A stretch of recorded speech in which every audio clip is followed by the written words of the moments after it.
children. Hey, dude, I forgot. Your hat, man. Dude, my hat and my glasses. Dude, I love it. Yours is awesome, man. Where'd you find that thing? Yo, Josh, can you hear me with that on? Yeah, Where'd you find that? Amazon. Of course, Amazon or eBay. I got a Jar Jar Binks one too that I need to list. That's so cool. Thank you, everybody, for coming on tonight. I'm going to take my stuff off now. We're doing a special hangout. I'm going to probably send the link out here. I'm just waiting for a few more people to come in.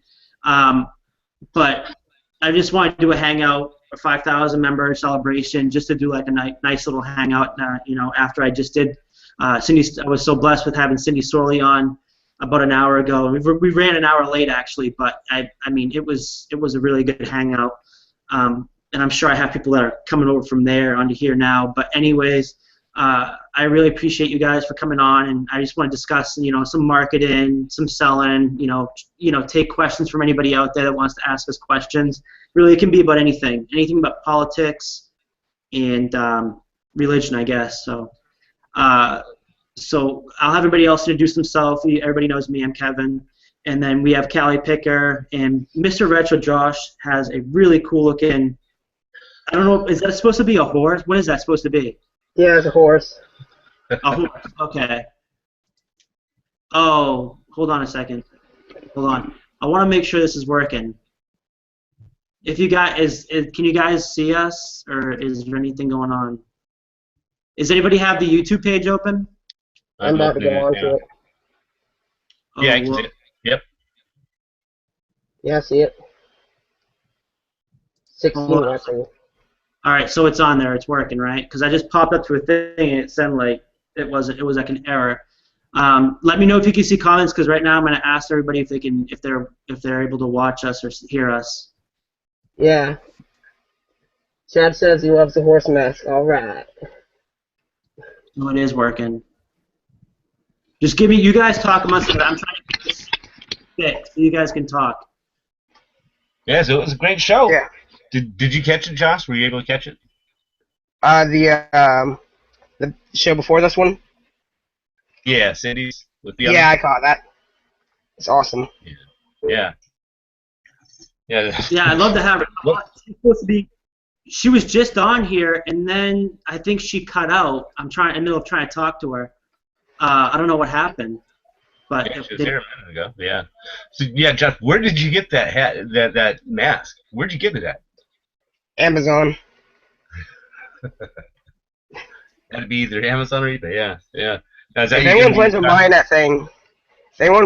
that thing, I suggest you just like leave it outside for a couple days, because I've had it for a year or two now. I can still barely breathe in it. Yeah, yeah.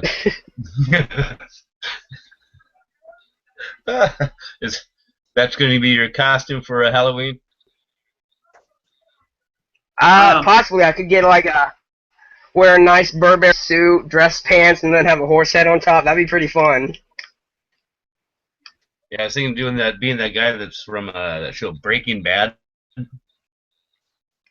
I love that show. yeah, that show's awesome. Yeah, I forget his name. Heisenberg. Yeah, I think so. Yeah. If anybody in the chat wants to come on and hang out, like I said, we're just shooting the shit. I'm still waiting for Cindy Sorley, supposed to be coming back in. She was just in here, and then I have no clue what just happened, and I think it like booted her or something. But I'll post a Google Hangout, I guess, on the chat, right? On the Thrifting. Well, yeah. Kevin, congratulations on 5,000, man. Thanks, That's man. awesome. I That's think crazy in that amount of time. That is crazy. 4 or 5 months of, man, I remember the late nights where it was just me, Brianna, before we had any of the admins, it was me, Brianna, Josh, late night, just brainstorming, coming up with the name, and figuring out the graphics for it, because I wanted something that was really catchy. I didn't want to do it like a one-person group. I wanted to do multi-people, because I know I'm not an expert on anything, and I think all of us. I know Brianna's like an expert in everything she freaking does. It's ridiculous. Yeah. But no, we just came up with a concept one night. You know, we had a list, you know, and then we just went down the list. And then when we really, it was like I was coming home one day from I don't know if you guys have Cheddar's, the restaurant. It's big out here. And I said, what about the Thrifting Lounge? You know, it's catchy. You know, it's not about being uptight about groups. It's about just being laid back and having fun with it. And we're all like, yeah, let's just do it. So we did it that way. And I think for a week, we only had 20 members. Brianna had her group at the time. I think it was the e-commerce elite, which she ended up deleting. And she at the time had 300 members. And then she just kept plugging our thing. And then I had Raken that helped me out. He should be on here soon. I'm talking to him over here on the right. And and Bonafide Hush is supposed to come in too. I sent him the link. But no, it just all overnight. You know, Raken helped me a shit ton with promoting it and being on my videos. Ronnie Hart. I think the first video we did was with Ronnie Hart, Steve Raken, myself, Josh Harrington, Josh Schwartz. And I think Cool Toads. I don't think Cool Toads was on that one. And then Golden Finger Picker On was on the following one we did. But that video I'm getting screwed up. I don't know how. But anyway. There's some comments. Some comments. Holland Hobbies is saying, "Congrats on 5,000." And Experimental Vaccine is saying, "I used the word member for a whole different topic." And then Randy had a question, but we'll. He was asking about eBay sales, but yeah. Yeah, congratulations on $5,000. That's crazy. It was crazy. Like I said, a lot of late nights, just writing to everybody that would comment. Like I used to sit there at the computer and just be so excited to follow more and having like 10 notifications, and we all would like write back to everybody right away. And I think that's what really caught on, because we were all up front and we helped people. And I didn't even go on YouTube for a month, and that's when I started my YouTube channel, our YouTube channel. Thank you, baby. Oh. My girlfriend in the back, she's all happy for me. No, I'm just listening to. All right. I can't sleep. It's so loud. I'm sorry that I'm loud. That's just carries down the I'm hallway. natural. But no, I mean, I just before I knew it, after Raken started promoting it, and then I did the Cool Toads a few times, and then I did my a few videos and Golden Finger Pickers and stuff like that. Ever since then, it's just we've been at it about 100 people, almost 100 people a day. It's ridiculous. Yeah.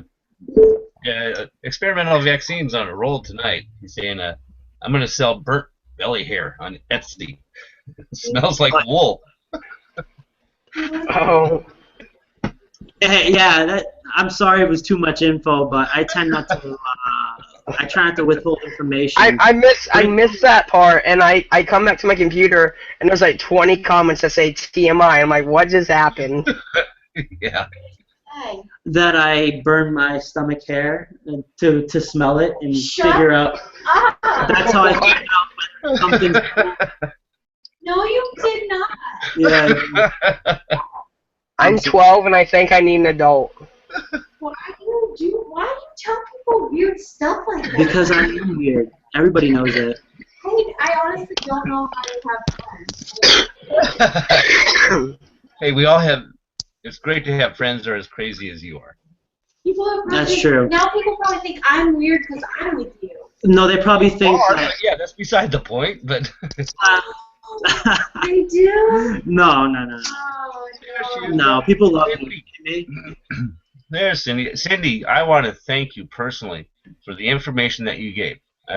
Thank you very much.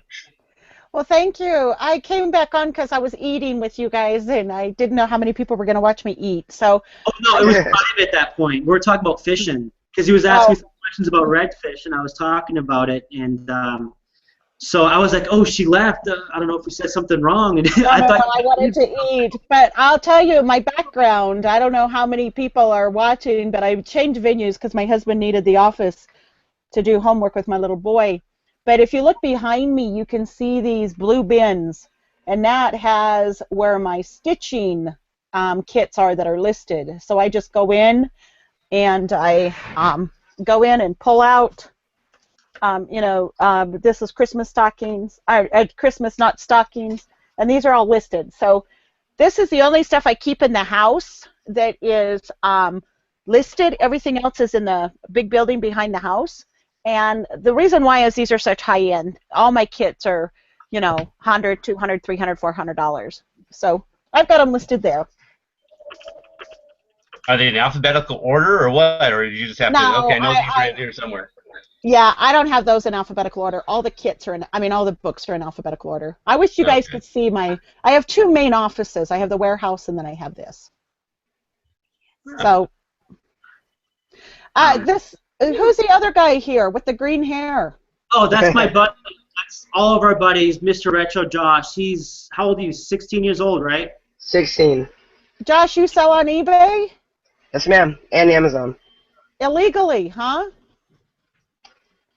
I kind of, but That's awesome. That's awesome. I love to see that. I like how she says it's illegally, and then I'm like, yeah, and she's like, that's awesome.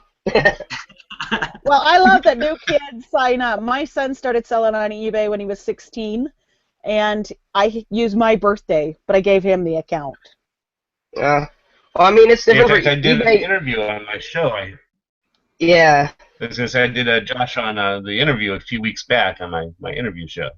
Talks about his story. Awesome. Yeah, he does With really eBay, though, it's different. Because I think eBay has it written in their terms of service that you can be under the age of 18 and sell on there as long as it is an adult that owns the account. But I'm pretty sure Amazon is different in the way that you have to be, but...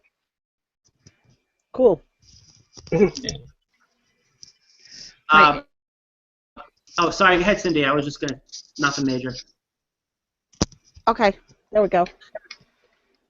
Yeah, I was reading some of the comments at CSA Pickers saying congrats to Kevin and the whole 5,000 community of pickers. Randy said, busted! I think it's awesome, Josh. I didn't mean to call you out, buddy. I think it's just awesome. It's all good. And Wes, saying congratulations, too. If you're not breaking the law, you're probably not having fun. That's a pretty good saying. Yeah. But no, Cindy, he's been doing it for a while now, though, and he does pretty well with it. He does a lot of the video games and the video game systems and stuff like that. And you've even bought in, what was it, arcade, didn't you, Josh? Yep. Oh, he's showing us. Yeah, there you go. With his earnings from eBay, so he puts it to good use. I got it on Craigslist for $75, and I've had it in my room for probably 2 or 3 years now. Are you going to be affected by the new restrictions on Amazon for DVDs and games? I was not aware of these. Oh, you didn't know about that? I didn't hear about them.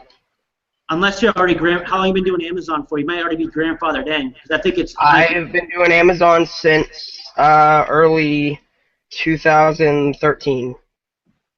So you might already be grandfathered in, because I know there's special categories. Again, I don't know nothing about Amazon, but I think there's special categories, and you have to be grandfathered in. Yeah, you gotta. So I knew there's restricted categories that had to be approved or something to sell in, but I haven't really looked into them. They just changed DVDs to $25 or more. You have to be approved, and you have to buy them you have to buy them hosted with receipts. You have to show the receipts. Oh. I think it's it was still effective November 14th. Any DVDs that were manufacturer resale price of $24.99 or $25.99, you must be approved first. There's some pretty good comments over here in the corner. Cool Toads wrote, "Who's flashing?" And then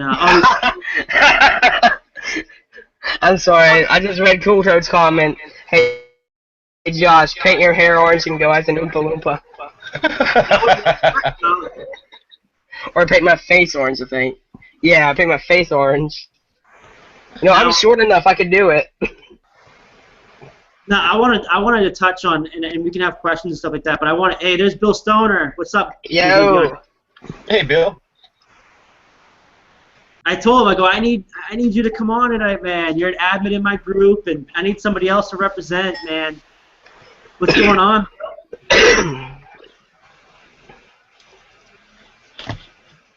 There he is. Can you hear us? How's it going? Better late than never, huh? Yeah, no problem. We just started. Me and Cindy Sorley, we went on. I think we ended up going like over an hour of what we were supposed to do. So actually, it worked out. So, Awesome.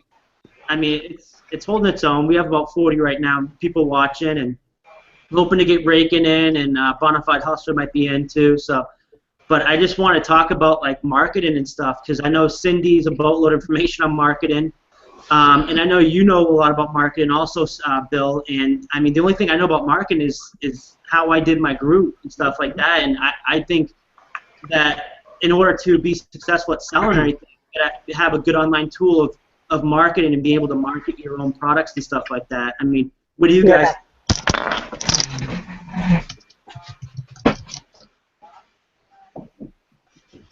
Don't all answer at once.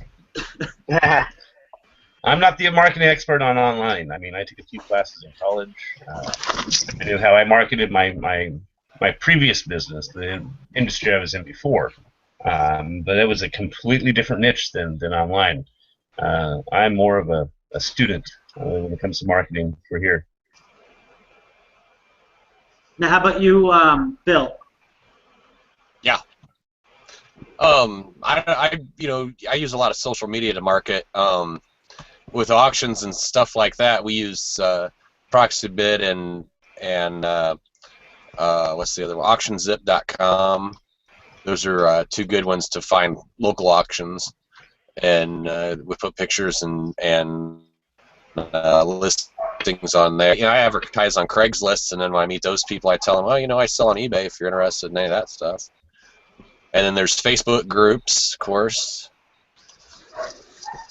But a lot of mine's social media. I looked into the AdWords, but well, with some of the other sites that I mirror my listings on, like Bonanza, they have a link with Google, I guess, and I've done searches on my stuff and seen it come up on Google. Now, is that extra? You can pay for better exposure on Bonanza, but until they get their stuff so it's working better, I'm not really gonna put any money into their site. I think that you can have a web store on there. I think it's don't quote me on this. I think it's $25 a month for their web store, and that gives you a better presence and gets your stuff more noticed. But I've sold several items on there in the past 2 months that I've already sold on eBay like a month or two ago, and they're not updating the inventory on there. And I've even gone on their site and manually done the purge, which is supposed to remove all of your sold listings from eBay off of Bonanza, but for some reason they're still on there. I even had duplicate stuff on there. I was going through the inventory on there today looking at that. Yeah, I've heard about the duplicates on Bonanza, but again, I have over 200 items listed on there, and I've been on there for 2 months, and I've never sold it. I think we were talking about this last night. I still haven't sold a thing on Bonanza. I'm like, to me, they want you to pay, like you said, $20-something a month, and I'm like, why should I do that when I can pay for a store, when I have my store that I'm paying and getting more exposure and actually selling stuff on, I mean, what do you think about that, Cindy? I know you do the Etsy. You're just starting back into Amazon again, but you've done Amazon in the past. And, of course, we all know you do eBay mostly. I mean, what other tips would you give people? Well, a number of things is also if you have unique items, I would highly recommend using Pinterest. Pinterest gets me a lot of business. We have Pinterest classes, and we also have a cost Pinterest board. I make a lot of sales on Pinterest. I do sell on Etsy. I do sell on Amazon, but most of my money, between 6 and $15,000 a month, depending on the month, is all done on eBay, and that's mostly needlework. But you need to make sure that your listing. Sorry if you guys can hear puppies. My puppies are going crazy. No, don't worry about it. My kids are. Yeah, but one thing that you want to do is you want to make sure your listings on eBay are Google set. That Google will pick them up. Mine are all picked up right now. The reason why is the keys are you want to have a 14 count font. You want it left aligned, and this is all you can find this on Google Shopping restrictions and rules. I went through and fixed all my listings, and I'm showing up the very first right now with a lot of ahead of the competition because I went in and refixed all these. So is that what I was seeing in my group I think it was today where someone tagged me that someone had like a screenshot saying that almost all their listings had like 0 views or 0 traffic going towards it from Google. Is that what you mean? Well, yeah, see, so up until May I was getting a lot of traffic from Google when eBay had the Google slapdown, and I lost a lot of traffic from that because of it. But now I'm back. I've been back now for about a month. But what you want to do is you want to just make sure that your items are Google set. Google will pick them up. And there's rules on Google that you can Google and say Google listing restrictions or Google shopping. But I'm showing up. But the thing is you're not going to see a lot of traffic in the last few months from a Google search on eBay because of the slapdown that they did. It wasn't eBay's fault. It was Google changed the game rules. And so, but now I'm being seen. I've had 7 0 feedback sellers in the last week, and that's because what's happening is your item is being looked at. Someone goes into Google, searches it, and if you're right up there, Google's gonna take you straight to eBay, and then they're gonna become a guest. They're gonna have a 0 feedback, and they're gonna come on and buy your item, and then they can set up as a guest on PayPal also, or use their credit card on PayPal as a guest.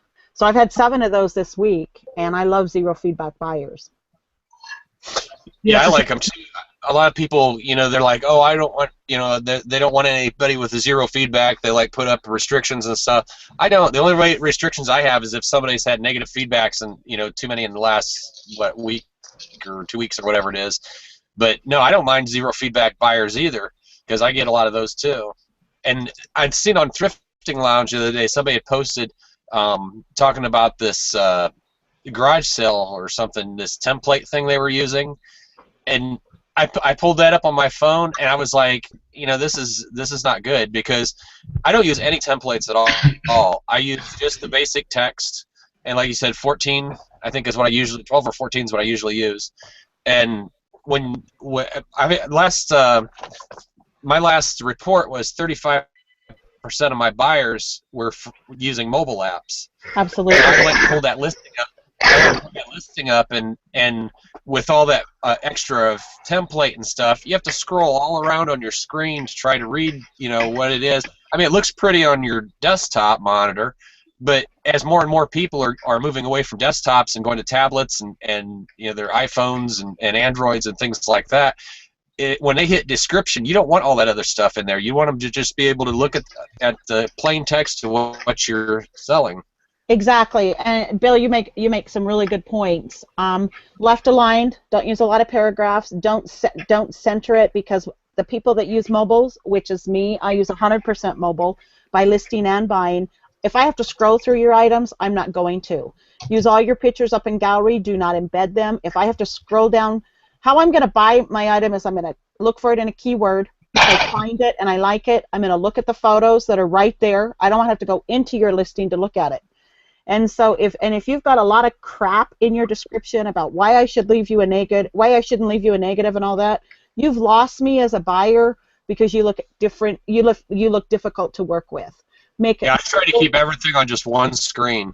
Exactly. I don't even want them to have to scroll down through the description. I want everything right there on one screen. They hit description, it comes up, they can read it. They don't need to, like you said, scroll through a bunch of pictures or graphics or unneeded text. And I don't have any HTML in my listings, unless maybe there's some old ones on there. But Unless there might be some listings on there before Cassini, but when that implemented, I took out everything from my listings. Awesome. It's the best thing you can do. And I've got to ask you, are you in your warehouse? Yeah. Bill? I love this. Yeah, this is the dungeon. You should see his. You should see it seriously. Normally he has the white fabric up behind him, but like he does a lot of the auctions and stuff. So he has everything everywhere, and he has a lot of stuff. Why don't you actually? Yeah, there's a lot of stuff moving in and out here all the time. Bill, why don't you introduce? Why don't we all introduce ourselves to Cindy and tell exactly what? Because a lot of us all here, we all know each other. I know you, and I think I'm the only one in here that knows exactly who you are and what you do, and everything like that. And a lot of people want to know who you are. So I mean, I think we should all introduce ourselves. Besides me, since she already knows me, like Mr. Retro, Josh, Callie, and Bill Stoner, and let Sydney know exactly what you do and how long you've been doing it, and what basically you're about and stuff like that. You want to start with me? You said. Yeah, since you're all the way to the left on my screen, and then I'll go Callie. Okay. I'm William Stoner. I sell on eBay, Amazon, Etsy, Craigslist, auctions, pretty much any platform that you can think of. I've probably got stuff listed on there. I cross-sell my items on other sites like Bonanza and I can't even think of the other ones right now. There's a couple other ones too that you can cross-sell your listings on. And I do local auctions, estate sales, garage sales, and I don't really have a niche that I sell in. I sell everything, and I have requests I get for customers they want to find something, and I'll locate it for them. So there's a lot of traffic through the auction house, and I get a lot of people, contacting me that way. I used to be an eBay trading. What did they call that? Trading the eBay. Trading assistant. Yeah. I joined that when they first started. I've been with eBay since '98, and when they first started the trading assistant program, I joined that, and then I was on a directory on there, but they discontinued that. I think it was last year or the year before in October. They discontinued that. But I really don't like I really don't like to sell stuff for anybody else anymore because I just don't have time, and people just want to bring you, their garage sale stuff. And I tell, if somebody has something that's real valuable, then I'll list it for them. But I tell them right up front, it's going to be 50% of whatever the item sells for, and I have a contract that they signed to to agree with that. And then out of that comes the listing, the shipping, all the fees and everything. So it's 50% sounds like a lot, but when you figure my percentage after everything comes out of it, it's not really that huge. And they once they give me the item, because I won't list anything or sell anything for them unless I have possession of it, because Awesome. you never know where they're going to do with it. You might have it listed and then they give it to somebody or sell it themselves. So, but I've sold cars, houses, boats, trailers, everything. That's awesome. That's awesome. Yeah, I'm James Benner. I'm the Kelly. I sell on eBay, Amazon. Started into Bonanza, Etsy. Looking into a new one called Top Hatter. It's a new auction platform. But I also do a lot of local sales. I do have some people I look for certain things for. I pretty much buy anything and everything that'll make a dollar. I do look for certain return on investments of things, but I don't discount small items, like books or vacuum cleaner bags and sealed in the bags, and also look for antiques and hard to find items. I also have a YouTube channel. It's called The Cali Picker. I do an interview show that talks with other resellers and thrifters and introduces them to the rest of the community and gives them a platform to tell their story. That's awesome. You there, Mr. Retro Josh? Yeah, I'm here. There you go. It's your turn. I'm Josh. I'm 16. I'll be 13. I almost said I'll be 13. I'll be 17 in December. I've been selling on Amazon for close to, I believe, about 4 years almost, and been selling on Amazon for close to 2 years. And I prefer to buy video games when I can, but I'll buy and sell pretty much everything and have bought and sold many things. So yeah, including one cross stitch. I think it was a cross stitch. I got one at a yard sale after I saw the show. I saw a gold collection one for like $1, and I bought it. I think I made like $6. So I did something with that.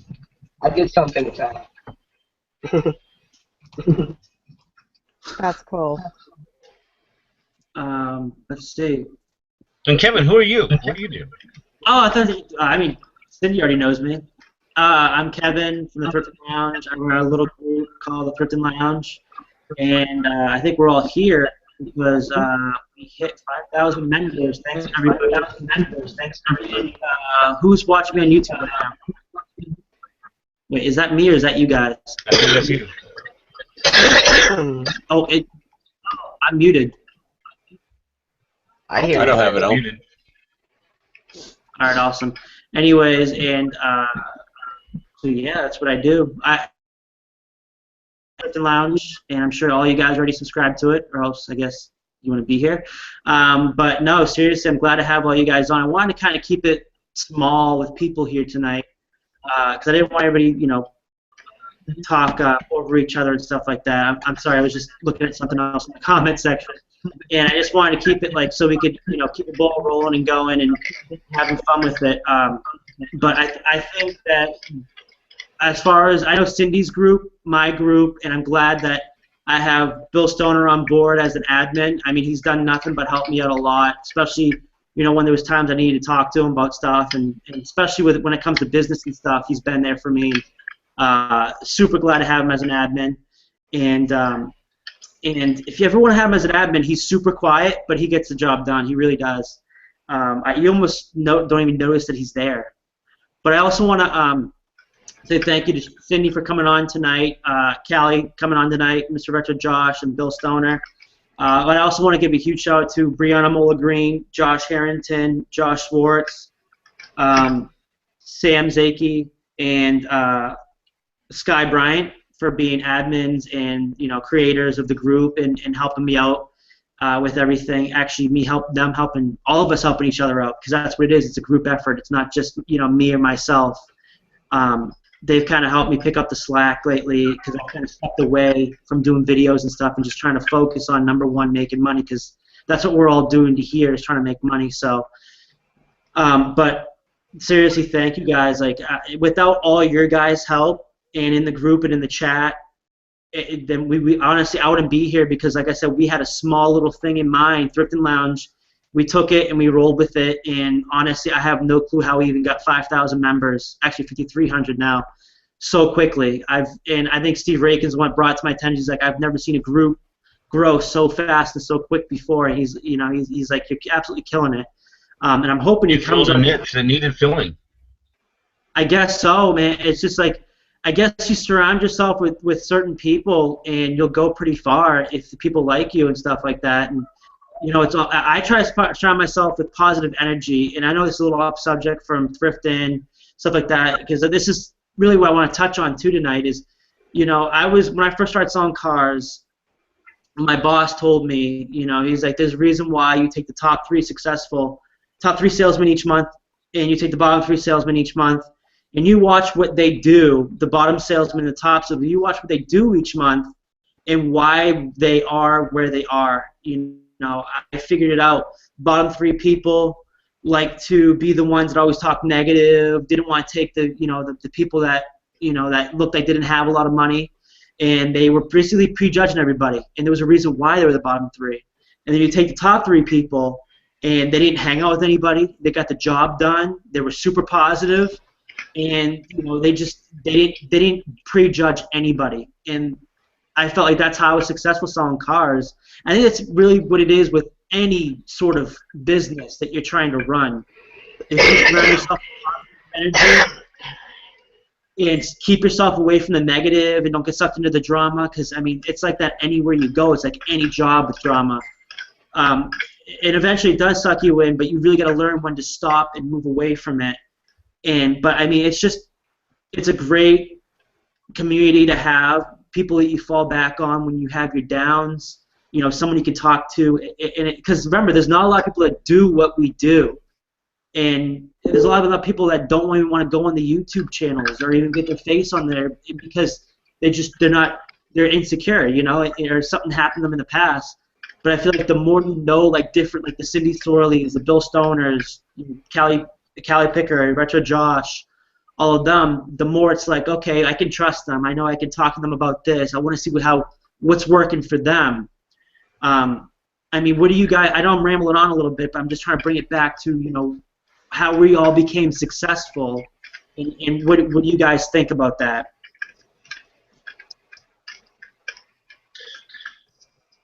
Well, I agree with pretty much everything you're saying. It's surrounding yourself with positive people, removing the negative out of your life.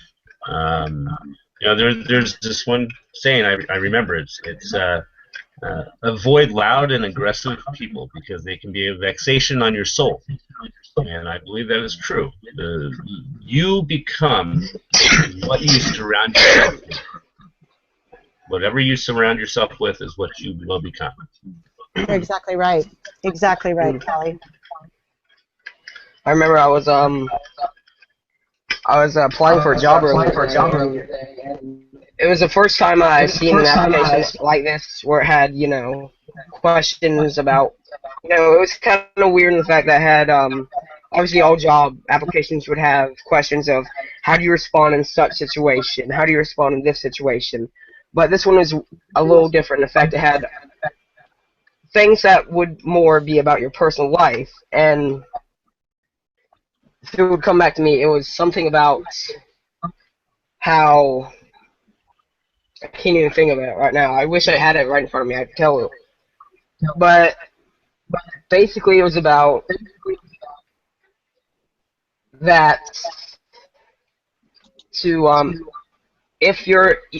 even if you've had a bad day, can you come to work with a smile and reflect that onto others, you know? And just, you know, be happy about what you're doing. Even if, you know, something's going on, you just still gotta be happy and do it. You know what I mean? Mm-hmm. I know that's not the best explanation, but my memory is not with me. I've been drinking too much Mountain Dew. That's supposed to mess up your head, something. That's why your hair's green. There's a thing I used to say. It's, you know, life is like a roller coaster. You know, you're going to have ups and downs. There's no steering wheel on it, and you can either cover your eyes and you know, feel the sky is falling, or throw your arms up and scream for joy. You know, you're on this ride, you might as well enjoy it. I'm trying very hard right now to not quote Forrest Gump, but Mom always told me life's like a box of chocolate. That is true. I think one thing that is important to me to always remember is I chose to do this, and I make it what it is. So if I'm not happy, I find another venue. I wasn't happy with Amazon, so I left. And I only went back because my sales were down on eBay.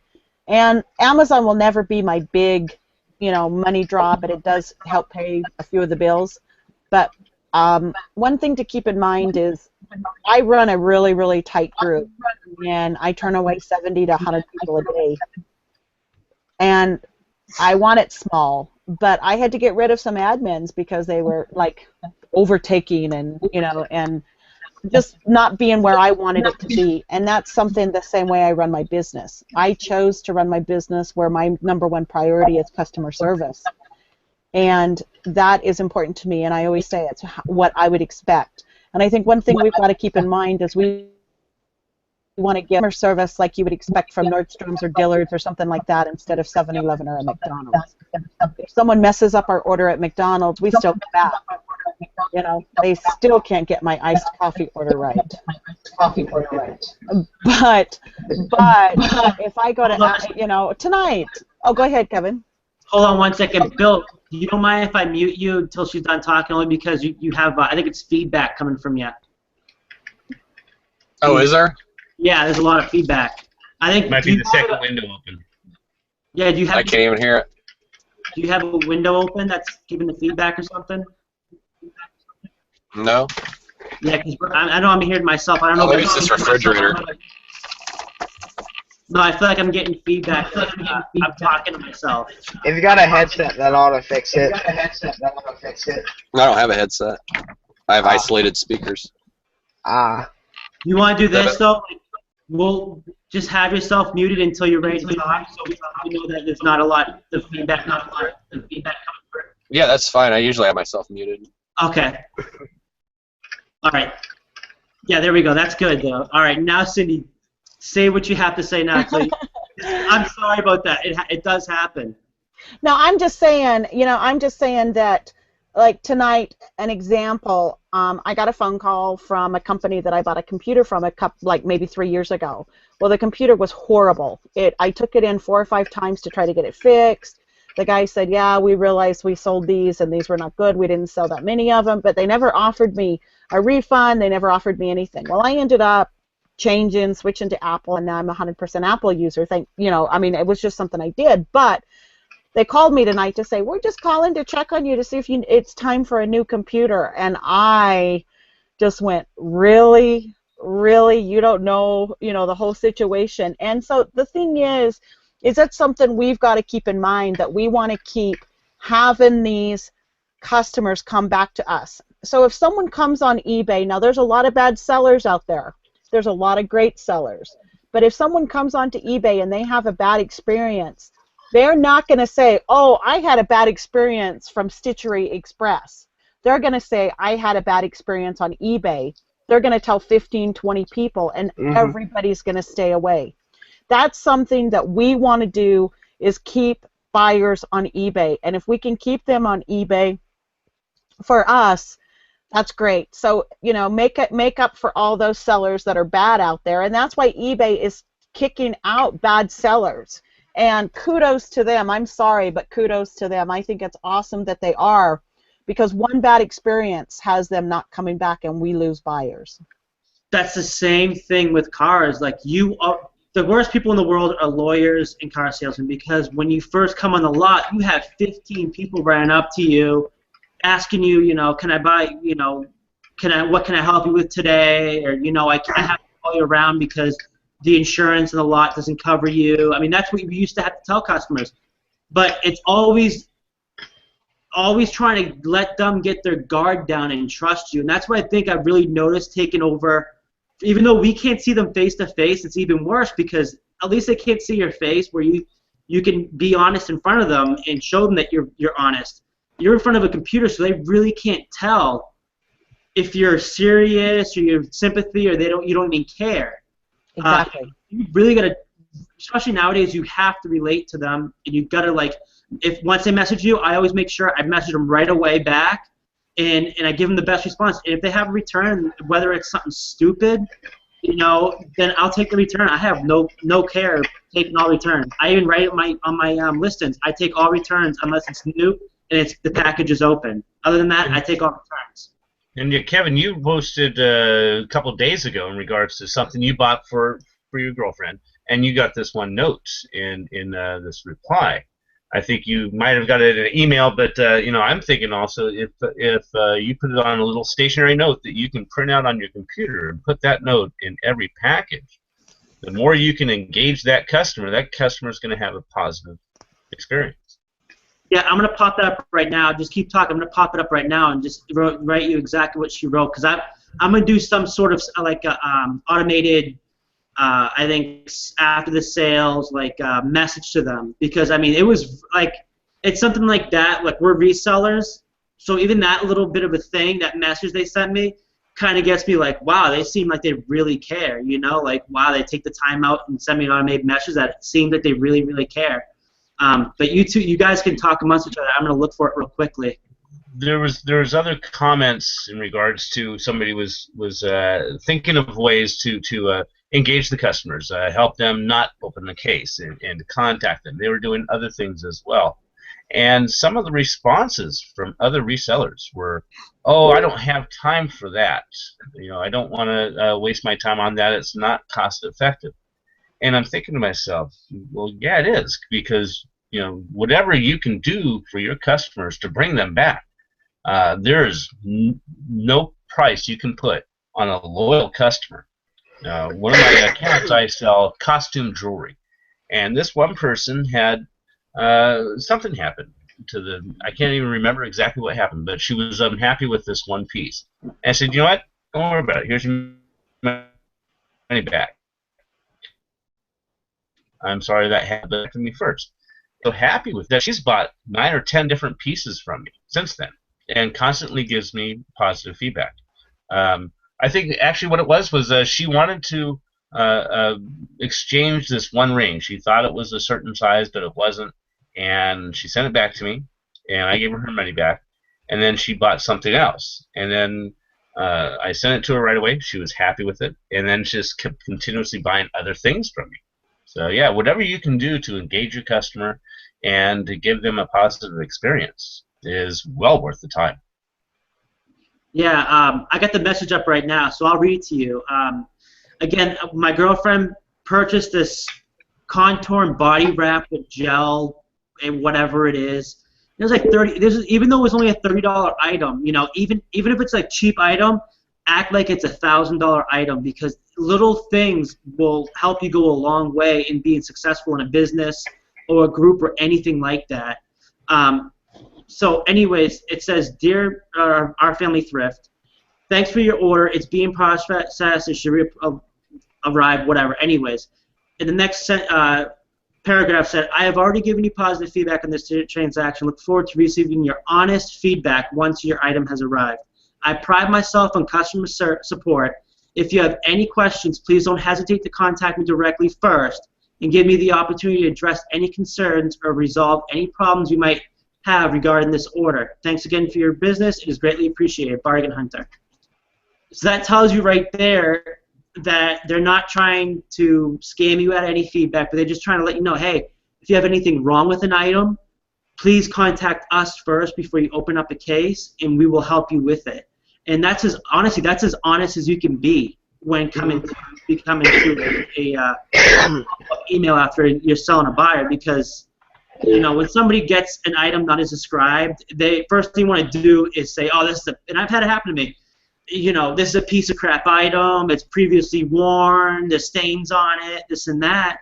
And it's like, whoa, like what do you mean? This is something that I previously bought myself, and I never wore once because it was too big for me. This was on an item. And then he's like, "Oh, I really didn't mean that." And I just felt like I was just gonna be talking to a computer. I was upset. There's some light staining around the collar. I'm like, "Well, can you send me a picture? Because that thing, when I sent it to you, was absolutely gorgeous, never been worn." And he's like, "Oh, whatever." So I gave him his money back, and actually I exchanged an item for him, and I got it back. Sure enough, there was nothing on it. There was nothing wrong with it. There was a reason why he returned it. I don't know, but I took it back, no questions asked, and it kept me from getting negative feedback to still getting a positive feedback. So it's those little things that's going to get your business to be positive and going in the right direction. And I'm sure you guys can totally agree, because that's how we run our business. We could easily be somebody that's Josh's age and not know anything about customer service or sales, and I'm not saying this is Josh, and just be like, "Oh, I left and I bought this item and whatever, and I need to return it. Oh no, I don't take returns. Blah blah blah." That's how you're gonna get your negative feedback. But the way I'm sure Josh does it, he's like, "Okay, whatever your problem is, bring it back to me." And he's only 16 years old learning this stuff. Before I go on, Cindy Stroley, thank you so much for coming on tonight. She's got to head out. She's got to pick up her friend in the airport. And seriously, I know you have so much you do during the day. Thank you for spending some time with us. I'm honored. You helped me go a long way in my business, and it's really an honor to have you on. Thank you. Thank you very much. Sorry, guys, I have to pick up this friend of mine that's flying in from Australia, and so I have to go pick her up right now. So I really appreciate you guys offering me this opportunity. We got to do this again. Seriously, it was fun, and there's so much I want to learn from you. Anytime. Like you said, you could write a book. Let me just show you guys one thing real quick. If my camera, if I can turn it around, someone was asking about my flatware. I don't know if you guys can see this because I can't see what you guys can see, but do you see? The tiny boxes. Yeah, those are all my flatware by alphabetical order that's unlisted. Down in our store, in our warehouse, we have all that's listed. And then we have them all marked of what they are. But that's how we store our unlisted. And so whenever we buy it, we put it in there and then we piece them out. So Okay. thought you guys get a kick out of that. No, that's seriously. I mean, look at how you run your business and look at your, like you said, are you in your garage or your warehouse? Right now I'm in my basement. That's your basement. You're not even showing us the warehouse. That's no, amazing. I haven't even showed you the warehouse. That's the basement. Wow. Cindy, I do want to say thank you for all the information you give tonight. It was a learning experience. I'm going to have to watch that video a few more times. I could not write down everything you were saying. You gave so much information. Thank you. Happy to help you guys. Thank you. Thank you again, Sydney. Bye-bye. Bye. Bonafide Hustler should be on here any minute. I just talked to him. He's going to come on and hang out. Oh. Yeah. Hey, you were talking about cases. I had one happen on Saturday. This person, just the last one I sold to Russia before I excluded them. This person bought some jeans. There were some 501 XXs shrink to fit. I put, it was 40 by 33s, and that's the measurement tag size. And then I put down here the actual measurements were 38 30s. And sent them off to him. He left me feedback, I think it was like on Thursday.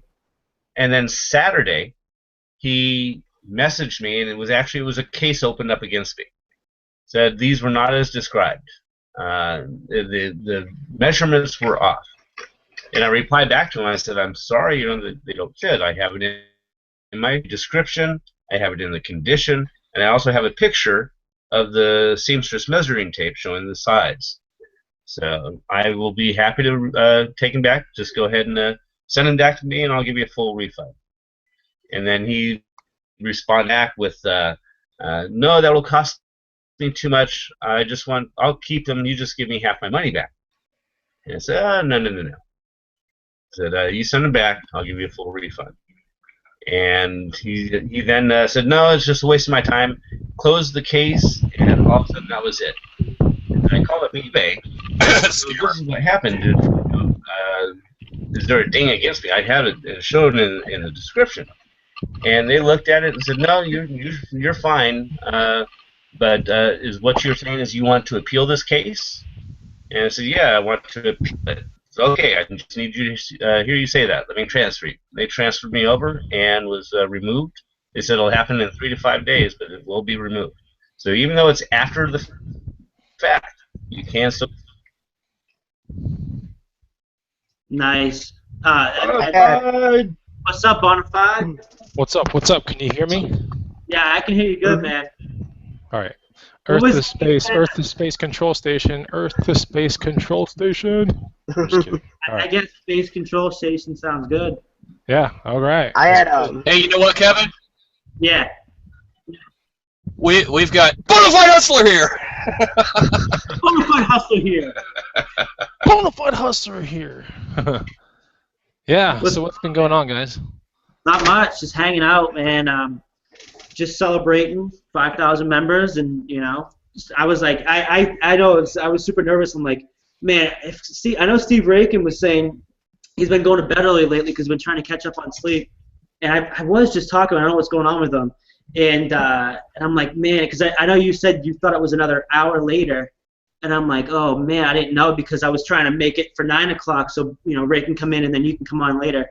But yeah, man, thanks for coming on. Seriously, you helped me out a lot. I think we were at like 2 months ago. It was like 2,500 members or something. We did a contest for, and thanks a lot for sending your book. And I know I couldn't get you on at the time, and you wanted to be on, but it means a lot to me, dude. It does. Yeah. Sure. Of course, man. Of course. And I remember that contest. I remember you reached out to me, and I was like, oh yeah, I'll send you out the book, and I sent it out like immediately. yeah, I think I got like I got 2 days later because you're in Texas. Yeah. And I'm in Florida, and I got it like in 2 days, and it was sent first class, so it came really quick. And the guy that got it, I think it's John Birdie Vargas. He's still in my group, and he's actually gotten pretty big into talking in my group and stuff like that. And he said he got it, and he absolutely loved your book. And Steve Rankin upgraded his the Suits Blazer program from just the ebook to the whole program. He's like, I'm just gonna give him the whole program. I'm like, that's awesome, thanks, man. So seriously, thank you guys for helping me a lot. It meant a lot. Yeah, absolutely, man. Absolutely. But I definitely want to touch on, because I know I was talking to Steve a few days ago, because I know I'm thinking to better myself, and I know you guys are super active in your green room. I was saying to him, I'm thinking about just throwing down the $100 and join you guys' green room, and whether it's helping people out or whatever, and just join and see what's up with that. Because I mean, I talk to you guys on a daily basis, almost a weekly basis, and you guys are like my friends, and you guys are super genuine. And I know everybody's like, oh, they charge people this, and I'm like, you know what? If you join their Hangout, their green room for $100 a year, you get all their books. You literally get to talk. They're really active, and they'll get back to you ASAP on if you have any questions or on items or anything. And I'm like, I mean, how can you go wrong? Because there's a lot of other places out there that are charging more money, and you're not really getting half the content. The owner groups that are charging aren't even active in the group. So it's like, I don't know what you're complaining about. Because I think what you guys are doing good. We're all here to make money. That's the bottom line. And you guys are great at talking to people. You're great at what you do. And I always say, like, people are like, oh, blah, blah, this and that. I'm like, dude, I do nothing but support them. They've been there for me, and I'll always be there for them. You know what I mean? Oh, yeah, absolutely. I mean, it just seems like the other day that your room was like 2,500. That came so fast at 5,000, man. Within 5 months we've done this, so it's crazy. Yeah, I think we're worried about the time that comes when it's when the green room hits 500 or 1,000 people. Although we are making strides to get it there, it's just we kind of worry about that as well, because you have to kind of play the whole role of admin a lot more at that point when there's so much going on. When the words finally gets out to everyone, like, oh, it's a legit room, and it definitely is. It's just it takes time for people to understand, like, the whole concept between, yes, you can get the information for free if you look hard enough, but you can burn how many hours doing that, and how many mistakes can you make along the way? I mean, it's for people that really understand or really associate a value with, I don't want to waste any more time. It's like if you wanted to become a doctor or an astronaut, it's like, yeah, you could probably figure out online how to do it if you searched for like 5-10 years. Or you can go pay an institution to teach you how to become one of those things, right? I mean, so I kind of look at it like that. It's just one of those things. But there's plenty of good stuff to be found in free groups as well. I'm subscribed to yours, and yours, I think Facebook automatically uploads all my green room stuff. Like, that's the first couple of stuff I see in my feed, every single day. And then after that, it's you and it's Gil Money. So, I mean, I get a lot of I help in your group. I commented in Gil Money like the other day. Yep, I see you all the time in there.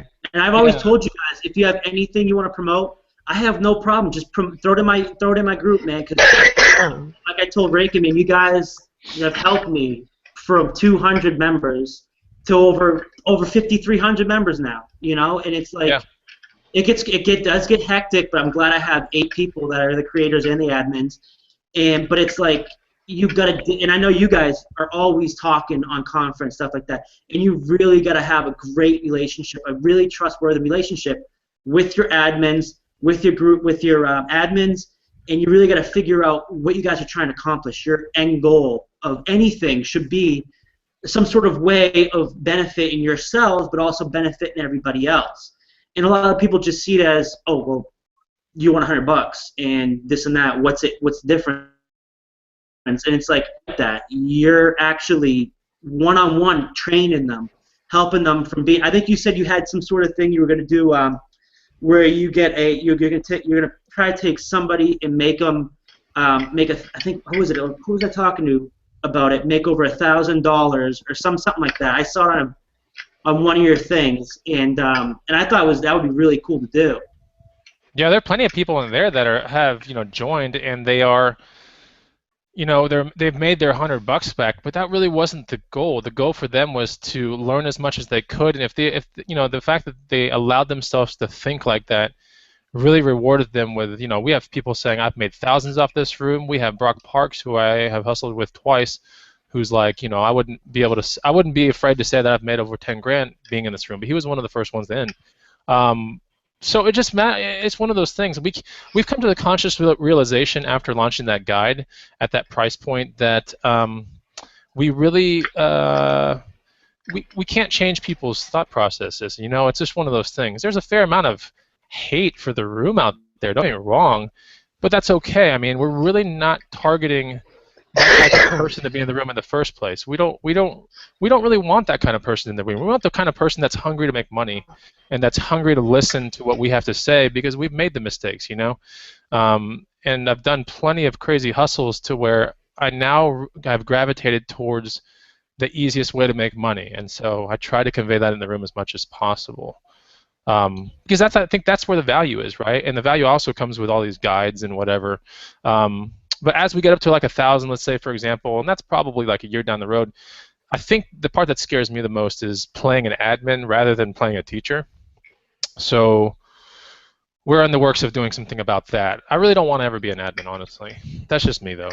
It really does. It gets tough because Well, I didn't sign up to be an admin. I never signed up to be an admin. I signed up to teach people an income stream. An admin, it's questionable whether you end up accomplishing that.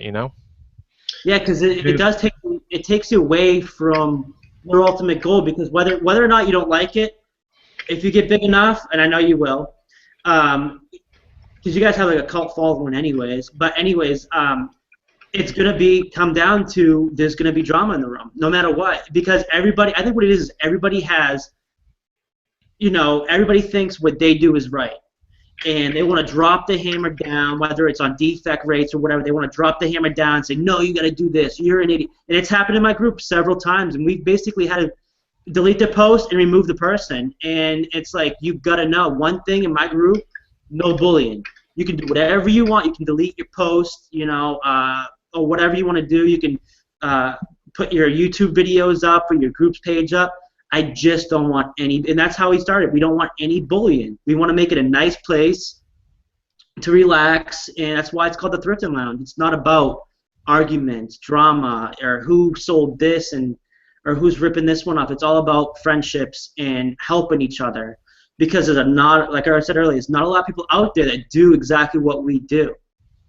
Yeah, absolutely. I'd be willing to. I mean, I'd say in our YouTube watching kind of people, I think there's probably 15,000 people, maybe 20,000 at best, So you got to look at what you've accomplished already. You've already got a quarter of the people that are watching YouTube videos in your room, right?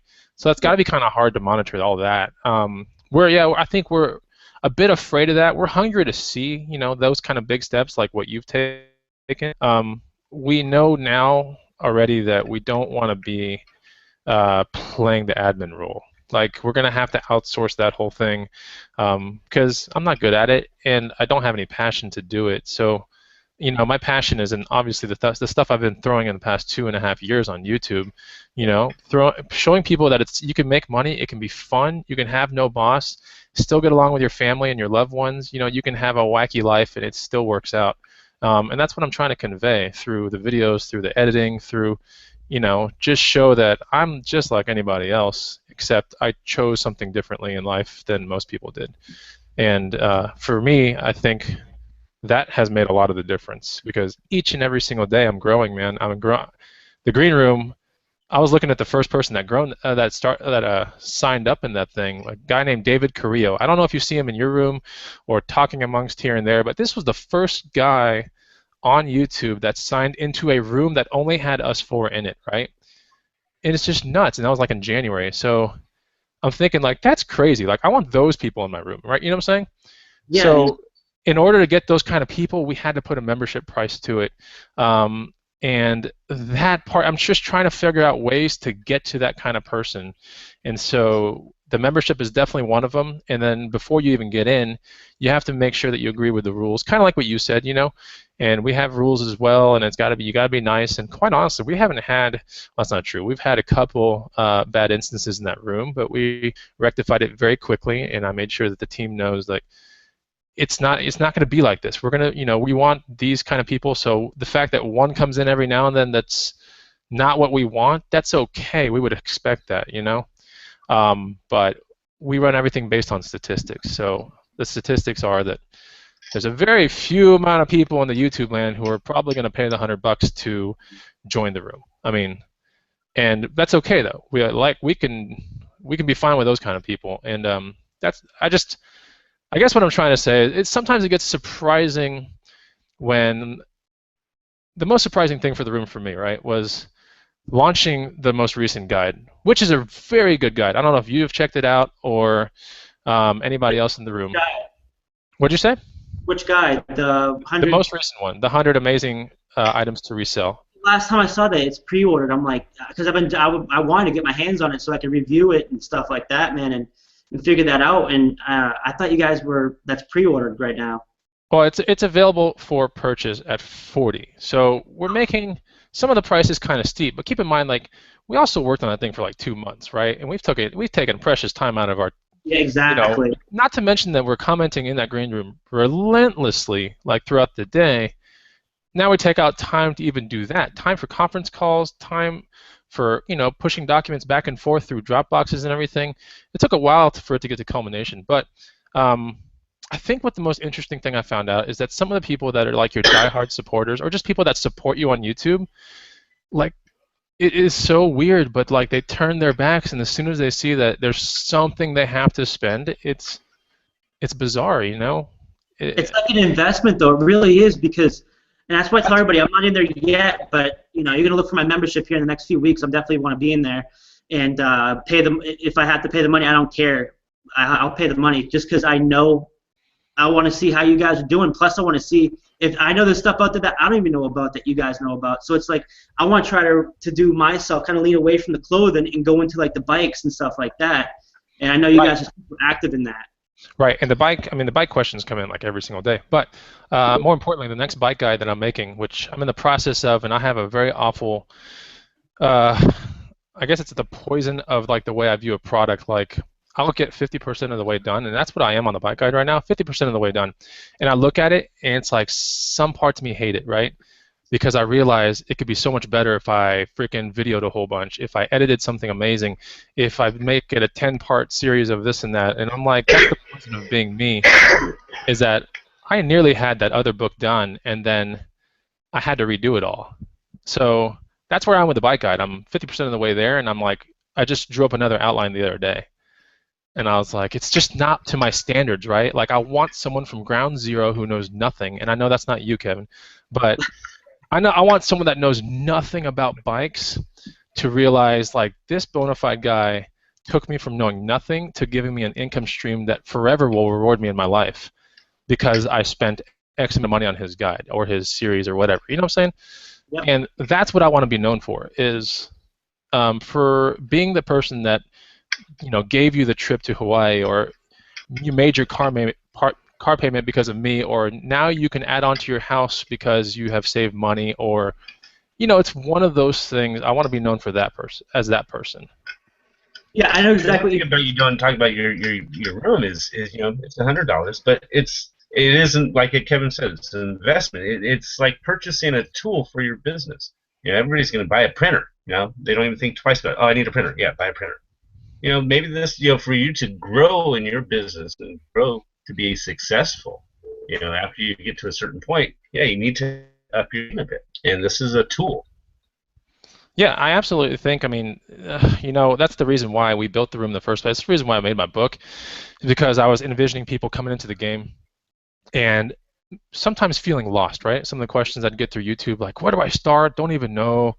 I love your videos, though. You seem so energetic. Like, can I live? And absolutely you can, but it's like they needed some guide, something, a book, right? And that's when I was like, okay, I got to build something, and it won't be an arm and a leg, it'll be like $20, and then that'll hopefully motivate them to understand the risk involved with this business. It's no different, the green room, or if any one of you guys ends up making a paid product, for example, where you put your mistakes and your time into it, with the hopes of making sure that someone saves time and gets an immense amount of value from it. those are the things that belong as products out there, right? Not just hastily made crappy things, right? We're talking about things that can really help people unlock an income stream out there. So yeah, that's why I made the book, is because I was like, there's got to be a lot of people out there that want to uncover the stream, but they have no idea how to do it. And they're making a ton of mistakes right now because they're doing the wrong things. And so that's why we made the book. That's why Raykin made it. That's why we made a whole guide ourselves. That's why we created a room. Right? When you hustle a product, you're putting a small amount of money forward to get a pretty big amount of money in return. And it's no different than the green room. You should treat that as a product as well. You're buying it because you want to see what it can sell for, aka your future income, right? Your future revenue flow. So we have a lot of people in there that are, when they come in, they ask a bazillion questions, and then a little bit because they take in the entire feed, which is it's been going on for, since January. And if you scrolled back to the beginning, I mean, it'd take you forever. There are like 4,000 pictures as of now in that room, right? 4,000 random pictures throughout the inception of the green room to now. So those pictures associated with people saying this is the bolo, whatever, plus the positive environment. I don't know. I'm not trying to force anybody to get in there. I'm just saying I'm really proud about what I've created with the 3 other admins. It's just a place to, if you're committed, that's where you need to be. I mean, and if you're not committed, but you still want to take jumps, and you're like, I want to be there. God, the free rooms are great too. Like I said, I'm updated with the Thrifting Lounge like every single day. It's right under my green room posts. So like I get to see your post too. I mean, it's the next one. It's not the Gill Money group, because I end up commenting in yours a little bit more than the Gill Money one, right? But the Gill Money one, when I see something I know, I mean, I'll be in there too. I'm part of Lego Investing as well, which is not really a resale group, but I think it's cool to learn about Legos through that site. What else? Thrifting with the Boys, I want to say. Not really happy with that site, because there's just a lot to go through to find what you're looking for. But I'm not going to unsubscribe to it, I guess. I like keeping it around, but it's not my favorite one. Let's put it that way. I would like to say 2 sites that I belong to that I find enjoyable. One is Bolo Listing Group, and the other is and Pickers University. Oh yeah. You're an admin in Pickers University, and that's what's your is that Tina Lambert? Tina Lambert. And Pickers, what? Pickers University? Correct. Yeah. Okay. And then the Bolo one's really good. That's Thomas Ott. Bolo Thrifting. Yeah, that one's really good. Like it's all you do is have the pictures, and it's all Bolo items of what people have bought and sold and stuff like that. It's really good. I pay attention to that one also. Yep. And I do that one. I'm also in treasure hunting with Catherine, and she does a lot of the Amazon stuff. And but she's really cool. But touching back on the book that you're trying to make, the bike book, it's seriously like I hear all the time how people have written scripts, and their famous actors have written scripts, and they've taken years to finish the script, because it's like how you want to be. You want it to be pristine and perfect, and it's so hard to keep yourself satisfied. It really is about you satisfying to make sure you're satisfying everybody else. I mean, you'll always have your critics out there. You can always rush a product and it's not going to be great, or you can sit there and take the time. And even though it takes, like you say, it takes time, but finish it afterwards. After like you're finishing this guide now, the 100 items, and you have time to finish it, because it's going to take you a long time if you're trying to perfect it.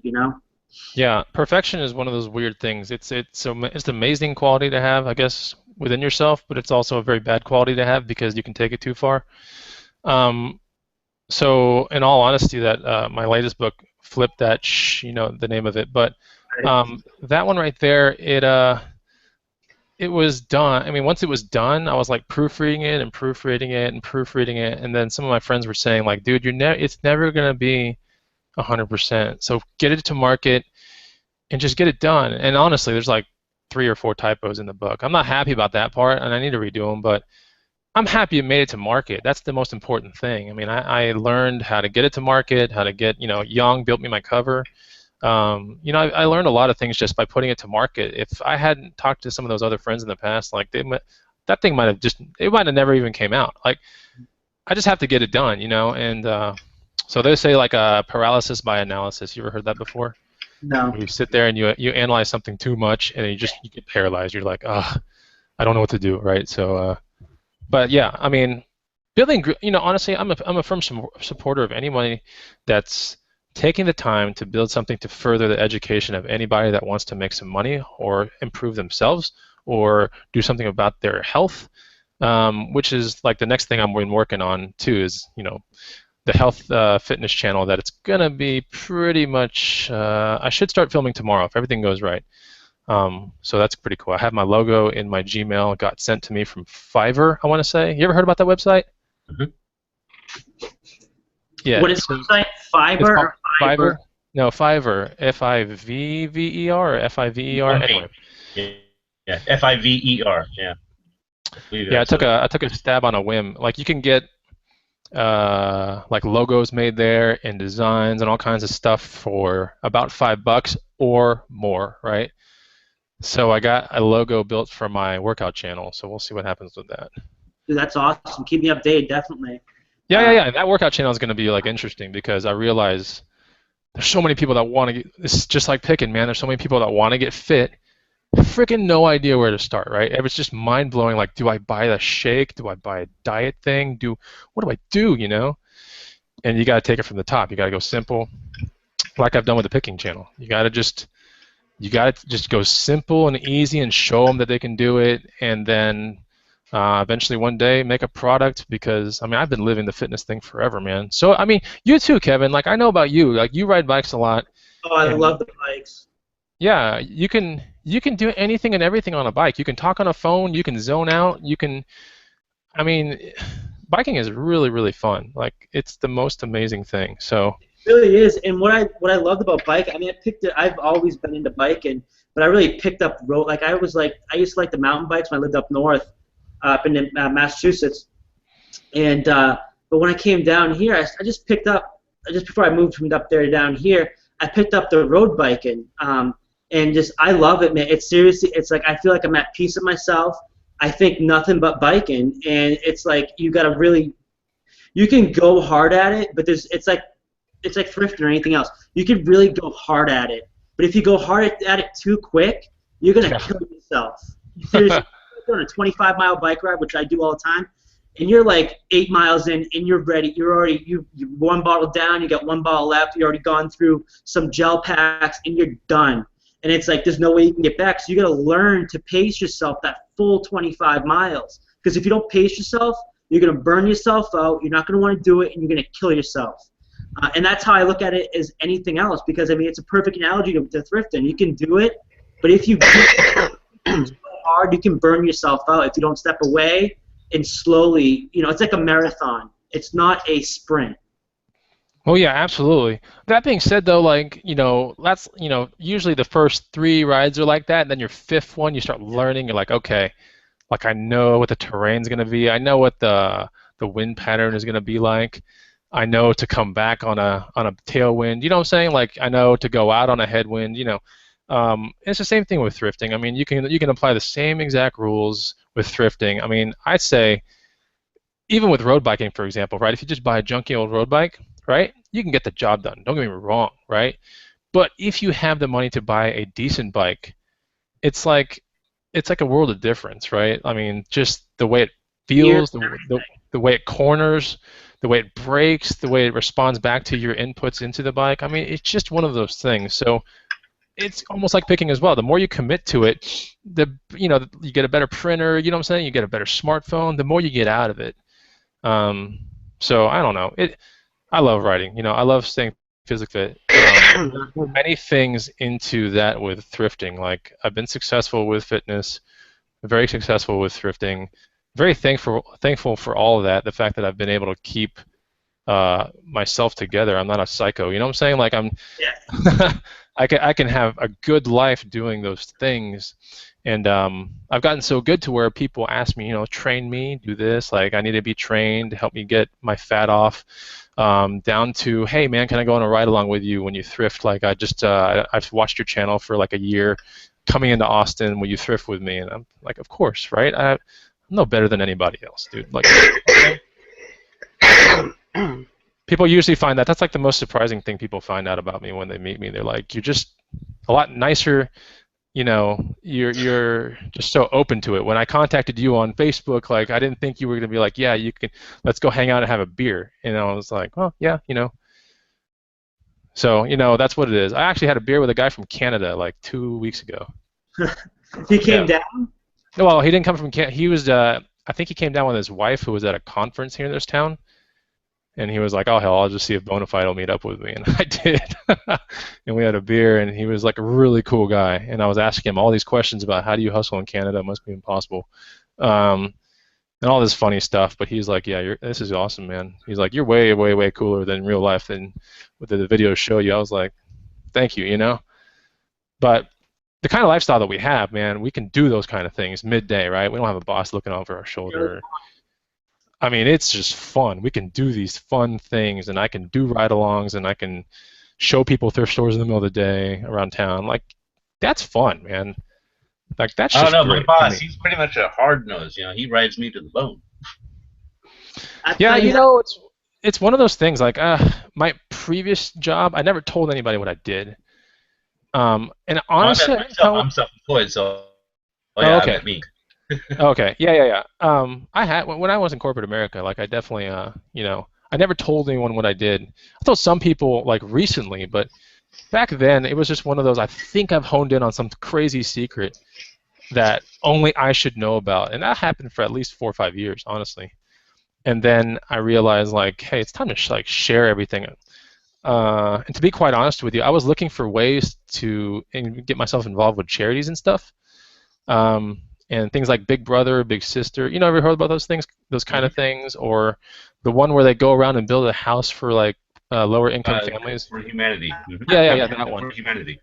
And I wanted to get engaged with these things, but the time commitment was so intense that I was like, okay, well, how can I give back? Like, what can I do? And I was like, well, I know about something that's amazing. Well, why don't I just make a YouTube channel? I didn't even know anything about what that would open up, right? I got on there and I saw some Glendon Cameron things, saw some Urban Digger videos, and saw some videos from a kid in Florida with shaggy hair, aka the college picker, back then, where I was like, I mean, I know what these people are talking about. I can make a channel. And if you watch my first video, please don't, by the way, but if you do. I've seen it. See, now that I say that, I'm gonna go look it up right now. Oh, it's like that with anybody's first video. Look at mine, dude. I was such a stiff, and I have over almost 7,000 views on it. I look like a stiff, dude. Dude, I'm telling you, man. My early videos, like I can't watch them anymore just because how long and nasty my hair was and how high pitched my voice was. It's painful to watch mine. I think someone robbed me of my soul in my first like 10 videos. Like, there's nothing there. Like, it's, who is this person? This is not the bona fide hustler, right? So anyway, but yeah, I mean, yeah, watch the video if you want to, but I think you're gonna find yourself cringing inside at some point. I think what it is, the longer you're on these videos, the more you do them, the more your personality comes out, the more you're comfortable with everybody, and then you know the person you're talking to. So it's like you really get more comfortable after, like, I want to say the 4th or 5th video, and it's like, as long as you have the content and you're keeping the people's attention, getting people's attention, they're going to come to, I figure that they're just going to come to you, you know, whether they like you or not. I mean, they don't like you, they're still going to watch, but, I mean, it's like people want to see the content, you know, and you know, I think a lot of, if you make positive videos, that helps too, and success stories, all that stuff, but I think it's mostly people want to see content videos. When I first started, I had a booklet I sat down with, a notebook, and I would write all the shit that Steve Rakin would say. No joke, I would write all that crap Steve Rakin would say when I first started. But I learned to appreciate him as a person, and I learned to appreciate what I did and what I wanted to accomplish with my own self, and try to be at peace with myself and figure out, you know, I don't want to struggle anymore, because I was struggling. 3 kids and a girlfriend, and, you know, she's working full time, and I was just out of a job watching the 2 little ones, and it's like I was struggling hardcore, and I didn't know what we wanted to do, and one day I watched that TV show, Toy Hunters, and I started looking stuff up on eBay. And I'm like, damn, how do these people make so much money? So I started watching the videos, and Breaking was one of the first people that excuse me. I started watching, and then I joined Thrifting the Boys and Cindy Sorley, and then I started watching your videos because it pops up in the sidebar of Rakins, and it's like it started from there, and I'm like, dude, I can do this. I know a lot about clothing. I know a lot about other things, and what they're doing is really not. If it's like it's not basic knowledge, but it's like if you have a smartphone, like you said, and you go into a store, and you can use the first few key words of an item. You can find it within a matter of minutes, you know, and that's how I learned. Bread makers, freaking Guitar Hero crap, shit, what else was it? Afghans, cross stitch, artwork, all of that stuff. That's how I started. But I've kind of gone away from everything. I'm trying to get back into all that stuff again. Yeah, I'd say, I mean, honestly, the best amount of advice I could tell anybody that wants to start or thinking about starting, or maybe they're in a slump and they're like, I wish I could get my channel better or something, you know, it's just like make sure your passion's into the project, right? Don't make videos just to make money, like, you know, because quite honestly, the YouTube, I mean, you know, YouTube or / Google AdSense, whatever, there's some money there, don't get me wrong, but it's not like a huge amount of money. So don't be fooled like I gotta make only these types of videos or I gotta make that. I'll get a ton of views, and that's not really the key. The key is to make sure your passion's in there, and then somewhere down the road, 20, 50 videos down the road after you've done it and you feel comfortable, you'll realize that the videos morph into something. It becomes your personality. And so, like, I didn't do ride-alongs until like video, I don't know, 40 or 50, because someone was like, you should take us with you, right? Like, and I was like, that seems so stupid. Like, why would I do that? You know, like, but I was like, okay, you know, I'll do it. My first ride-along video sucked. Second one sucked. Third one got some laughs. And then, like, after a while, I was like, wait a minute. Why am I trying to be, like, super serious in these ride-along videos? Like, why don't I just act the way I act normally, you know? Like, why don't I just lose my mind like I do every ride-along? You know what I'm saying? Like, that kind of thing. And so that's what you got to do, man. You got to, like, figure out the way you act in real life. If you got some funny, eccentric, kind of weird things about yourself, man, put that on freaking video. No one's going to care. I mean, just do that. I mean, Square Deal Guy did that. You know what I'm saying? Zach and Roger from Urban Diggers. Please come back, by the way, Urban Diggers, if you're even watching this thing. Like, dude, you cannot make up the excitement that was in the Zach fellow, for example, right? Do you remember watching those videos back in the day? Like, the Zach guy was so juiced up on something. I don't know if it's dopios or what, but I mean, this guy was like off the chain. So, and then you got the other guy who's just like a little bit more mellow, but he knows so much. And that was just like a perfect video pair, right? Perfectly edited. It was great. And so parts of my ride-along started going like, okay, I got to kind of make it a little bit like this, but then I just took it into a totally different thing. So anyone out there, you know, wanting to make YouTube videos, definitely start, especially if you have something important that you want to share with people. I mean, that's super important. And then, you know, just give it some time. It's never going to be perfect the first time. It's never going to be perfect the 10th time. But make sure your personality shines through. And if you're weird or you're odd or if you're just kind of, you know, if you're funny in some weird way, like, make sure you show that in your video. Yeah. You know, I enjoy making the videos, you know, the interviews, you know, just to talking with people and kind of getting them into the community and talking, you know, with others and almost like bringing them out of their shells. And I really enjoy that. That's, you know, I don't, yeah, the money it's pennies. I'm not making YouTube for money, but I enjoy it. I enjoy helping people. I just started the YouTube thing because I was like, you know, since I have a Facebook group, why don't I just try YouTube too? I mean, me at first when it used to be me, Josh Harrington, and Josh Schwartz, and when Brianna was doing videos also, I mean, we never all did a hangout. Like, as creators, we have never sat down, all four of us, and did a hangout privately or publicly. And I really hope soon we can do that because I think that they can benefit from Josh Schwartz, Josh Harrington, and definitely Brianna. I mean, it's like, I mean, there's prior situations, there's a reason why few people won't do them, but I seriously did it. I think it was 2 weeks ago where I went to them. I go, man, I miss those days when we first started out the group. You know, we were 24/7 talking to each other and just playing out how we wanted to run things. I mean, I miss those days. I'm like, you know what we need to do? We just need to get back to the basics. You know, back to where originally how we wanted this group run, what do we want to do with this group, what we want to get out of it. And I mean, we have so much stuff we're trying to figure out what we want to do, and it's just like it got us all talking again. You know, maybe not on videos, but behind the scenes we're all talking again, and it's awesome because you really figure out how tight you are with like how you are with College Picker, Raikin, and Young, and it's like you figure out why you guys started in the first place. You know, because you guys have all four of each other to lean on.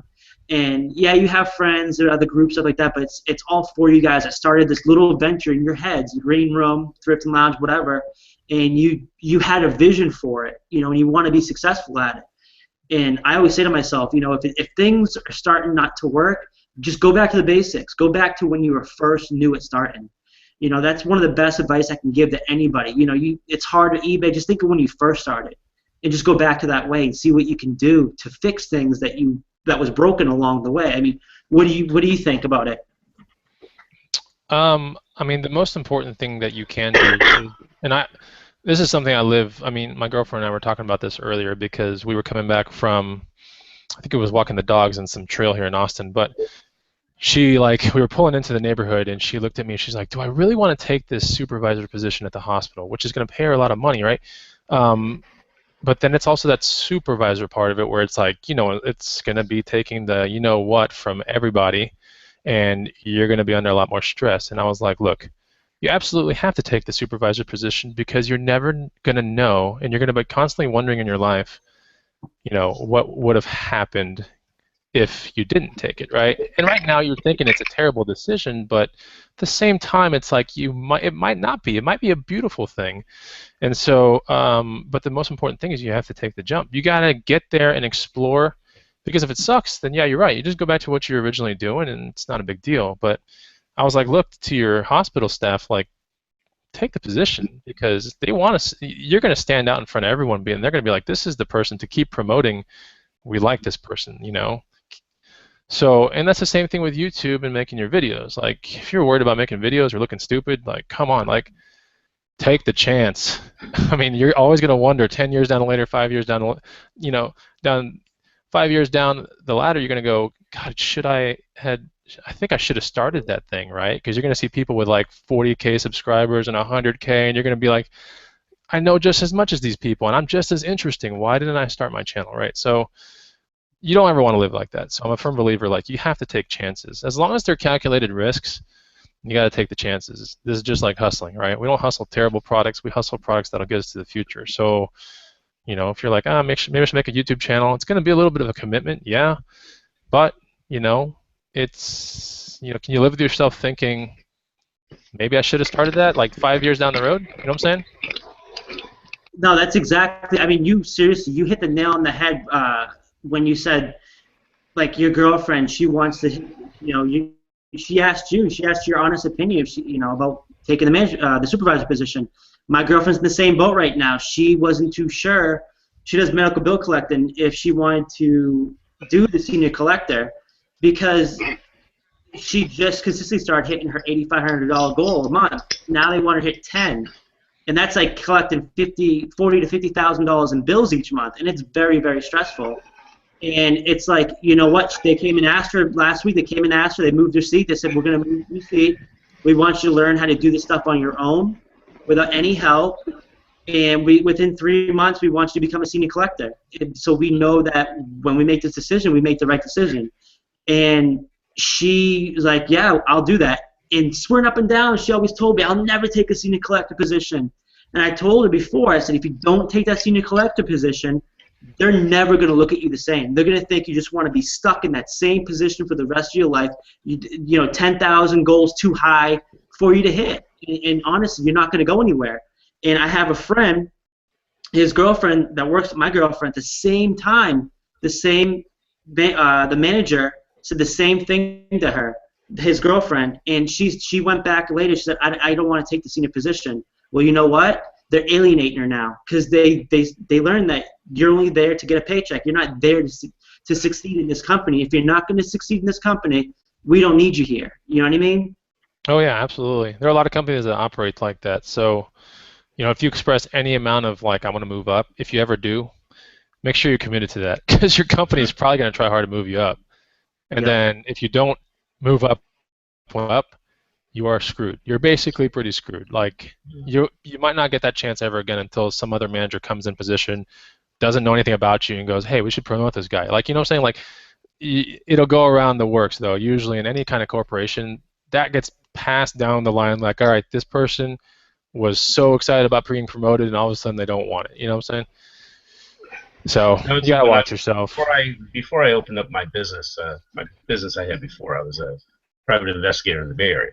Before I worked there, I had my degree in business, and I worked for a credit corporation in Oakland, and they were closing that facility down, and they offered me a VP position in New Jersey, and that job, I mean, I was working 60, 80 hours a week. It was, I was on the fast track for moving up, but I just did not like it. Some people can do the corporation thing, the corporate management, but it just was not for me. It no longer became fun. It was becoming actually a health issue. But I quit that and opened up my own business, and for 10 years I had my own private investigator business in the Bay Area, and I enjoyed it, being my own boss, doing what I wanted to do. And then now with eBay, it's a lot better than that. It's actually about to make. It should make more money now than I was as a private investigator. But yeah, the getting into the corporate supervisory positions, you do have to know. You have to be in it to know what it's like. I agree with you on that. Yeah, there's always like some bad position somewhere in corporate America that gets you to the good position that you have to ascend through the ladder and you have to go through the ranks before you get to the really good. There's always a cush position that usually the person in it never leaves because they're like, I know I have this position and I know I'm in a great town and I ain't freaking leaving. So until they retire, that position never opens. But it's just one of those things. That's what corporate America is all. It's all about promotion and steady paycheck, and that's not a bad thing. Some people are built that way. It's not it's not wrong to work for corporate America, but sometimes people inside are built different ways. And for me, I learned it about 10 years in. No, 9 years in. No, like 10 years in actually. So 10 years in after graduating from college, 10 years in, I was like, okay, now I'm getting a little tired of it, right? But within those 10 years, it was great. Don't get me wrong. I was buying great things and having a really good life, and they paid for my MBA school, and they did a lot of things for me, and lots of great experiences. But I've had so many more amazing experiences working for myself, Mm-hmm. which I think personally, there's no better thing than investing in yourself. Because, how does Kanye West become Kanye West? You know what I'm saying? How do these big people become who they are? I mean, they work hard at it, right? Yes. They work hard at it. Even though you see this glamorous lifestyle, those people they're working, man. They are working hard. So Yeah, they definitely do. It's like a trade, though. Like you said, whether it's acting or music, it's like you've got to learn the ropes, and you got to figure out what you're doing, and just study and study and study. And that's the problem with everybody nowadays. They want the big get rich quick scheme that's going to happen overnight. That's never going to happen. And if it is, it's a pyramid scheme. It's you're paying somebody else's way to get up that way. And it's just, you've got to take the time and energy and learn a few things. I think it was you, Bonafide. One of the reasons why when I first started, I heard you say, if you're new to doing this, you take 3 things that you like and you just learn the crap out of it. And then you take it from there and you start learning different things. And I mean, you really couldn't say anything better than that, because it's true. I did the same thing with clothing, sports, and what else was it back at the time when I started? Video games when I first started. and I already knew about the video games and the sports, but I needed my freshen up on some clothes and stuff. So that's how I started watching the raking videos and stuff. But it really is, you got to learn it if you want to figure out what you're doing. I mean, it's going to take hours and hours for the new seller to come in. I mean, I think, what would you guys' top 2 things, even you, Retro Josh, because you've been selling for a while too, even though you're 16 years old. I mean, what would you guys' top 2 each things be for a new seller trying to get into doing what we do? I can't think of 2 right now, but one I definitely say is video games. Like, you know, I feel like they're one of the easiest things to learn about, because, okay, no matter how much you know, there's always going to be some oddball game that for the most part you won't know about. But the thing with video games is, if you stick to certain price lines and, know certain titles, not even like certain titles, but like certain genres of games, it can be easy. Pretty much so, like, if you just have it set in your mind, okay, Pokemon, Mario, if you stick to those games and you know them and you see those games, if you stick to your price lines, it can be easy to make money. And then another, like, bundles, because, someone's a gamer, they're going to have a lot of games. If you're going to a yard sales, you're finding a game bundle, you want to buy it all. So let's say, just an example, you have, about Mario, okay, you see a Super Nintendo with 2 Mario games, it's $10. Obviously, you're going to buy that, and you get other games, you're going to look up those other games, and you're going to get knowledge about those games. So I probably rambled a bit too much, but yeah. No problem. One thing I would say, I was trying to think of 2 things I would let somebody new coming into this know about. And my 2 things that I would know are not the 2 things they would know. I think and anything sells. It all depends on what you pay for it. So I would tell a person, if go out and find things, that you know about personally, and look at what it sells for. See what the rate of return is. If you can pick something up for, say, $5 that you know a lot about, and you can sell it for $40, $50, okay, learn more out of that, and then pick up new items. Once a month, once a week, you go on eBay, go on Amazon, see one item, what sells for, say, $100, and you look at it. So, okay, this item sells for $100. Let me see if I can go find that for $10. That's a 10 times return on your investment. What I look for is anywhere from 6 to 10 times return. And this stuff is definitely out there, Now, what about you, Black? Afghans, diapers. I saw even Folgers coffee. Folgers coffee, the plastic ones with the black lids. They had, I believe it was 6 of them, cleaned out, may smell like coffee, sell for $21 plus $9 shipping. I remember seeing it from Montana. That's funny.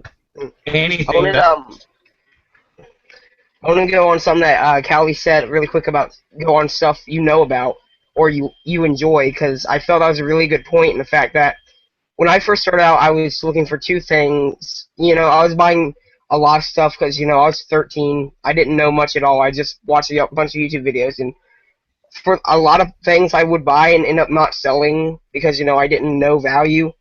But at the same time, I would still get awesome scores. And 2 of the things I looked for a lot were fishing stuff and video games, because they were 2 things I enjoyed. And I want to say that you should always go for some things that you like, because first off, you're going to have a knowledge of the value of those things, even without resale. You're going to be like, oh, I fish a lot. Those cost $5, $10, $20 in store. And, like, a couple examples from when I was new, I got to a yard sale 4 fishing rods and reels with, it was 4 fishing rods and reels, and they wanted $20. I got them for, I think I got them all for 10 or 15, and you know, you Kevin, you fish a lot. I'm sure you know how like even a low end fishing pole and rod and reel combo would be about $14, $15 at Walmart. So if I'm in for four of them at $15, I literally cannot lose. Because worst case scenario, I'm using them myself. Although I ended up making about $30 from the bundle. And then it's the fact that all in all, I strongly believe in the saying a penny saved is a penny earned. And if you're making money and saving money at the same time, it's, you know, it's the best of both worlds. Because, you know, I'll go into a thrift store and I'll buy shoes or pants for myself, and I'll also get stuff to resell. And all in all, I've saved $20 and I've made $20, and it really cannot get better than that. So, and another thing was another yard sale I went to. Tackle boxes. I've bought tackle boxes, you know, empty and full before. I got a tackle box. It was one of those nice planos with like a bunch of drawers and stuff. I got for $2 and sold on Craigslist for 40. And the worst case scenario there was I saved 50 something dollars buying a new tackle box. Yeah, he's right. That's absolutely right. You can definitely. That's the best part about hustling is you really get to get a realistic view. I wrote about this in my book. You get a realistic view of what goods are really worth in the world, and that if you're buying something brand new, like it better be underwear, right? It better be only underwear and socks. Like that better be it, because the rest of the stuff you're gonna come across, man. I mean, I built the gym that's in my garage right now for the next step of the YouTube channels and everything. But I built that for like dirt cheap. But where do you think I got it all? I mean, yeah, it's Craigslist, right? Like, I mean, obviously. So all that crap came from Craigslist and I played against sports. I mean, I built this gym for like, I don't know, about $1,000. Like that's it, like nothing. To me, a gym of what is in my garage should cost a lot more. So, Yeah. but yeah, there were some things found from Goodwills in there. You know, you got to build stuff on the cheap, or else I could have spent, I could have spent about $3 to $4 grand to get myself with brand new stuff. But like Josh said, you know, save myself about $2 to $3 grand pretty quickly right there. I think to go back on your previous question, Kevin, what would I tell people? I'm a huge proponent on, you know, everyone is so. Sometimes I get messages in my Facebook like, help me hustle because I don't know where to even start, right? That's a common one I get every now and then. And what I like about it is that the person was hungry enough to watch the video, first of all, that's cool, or watch a video from someone else's channel, could have been mine, could have been someone else's, doesn't really matter. But then they reach out to me on Facebook, right? So I'm like, okay, now they're hungry enough to like take an extra step to write something to me. Those kind of questions or those kind of letters I never like dismiss, right? Because this is someone that's like really like, I want to do this, but I don't know where to start. The funny thing is everyone knows, like you said, Kevin, about things already. Like they have passion about something. It can be Dr. Dre headphones. It can be they know about things, right? People know about maybe the running shoes that they used in football while they were in middle school and through high school. It could be all kinds of stuff, right? But they are recognizing brands on an everyday basis because that's what everything is. It's just one big brand. When you wear shoes, it's a big brand. When you're wearing a football helmet, it's a brand, you know? And you get to see these things all the time. Why do you think every material out there, every item has the brand on it? It's just a free way to market, right? Yeah. So unconsciously through your entire life, you've been marketed to the whole time. So when people, and you might not even own this stuff, you might have never got close to it, but you understand that, and I wrote about this in my book, that you see people walking around with UGG boots in the wintertime. Like, you know what I'm saying? Those UGG boots that are freaking hideous. You can't put them in water, they get dirty. I have them right there. My girlfriend, I bought them 5 years ago. They still look brand new in the back. Yeah, but you know, it's like you don't have to be super close to a trend or something to know that there's something about that. Like, why is everyone buying that thing? You know what I'm saying? So if you can't find anything within your own life that you're passionate about that you can start hustling, then think about all the things that you see, the universal trends out there that you're seeing people wear, people, you know, the things that are in their hands, all that kind of stuff. All that's in my book too. But that's where you can start as well. And then, like Callie Picker said, you can get on eBay, you can sort by highest, You can filter to sold listings. You can filter down to used goods, right? You can filter a million different ways on eBay and find the answers you want. You can check how thin a market is, which will tell you, hey, this item might take a while to sell in the next 90 days, or you can see how thick a market is, right?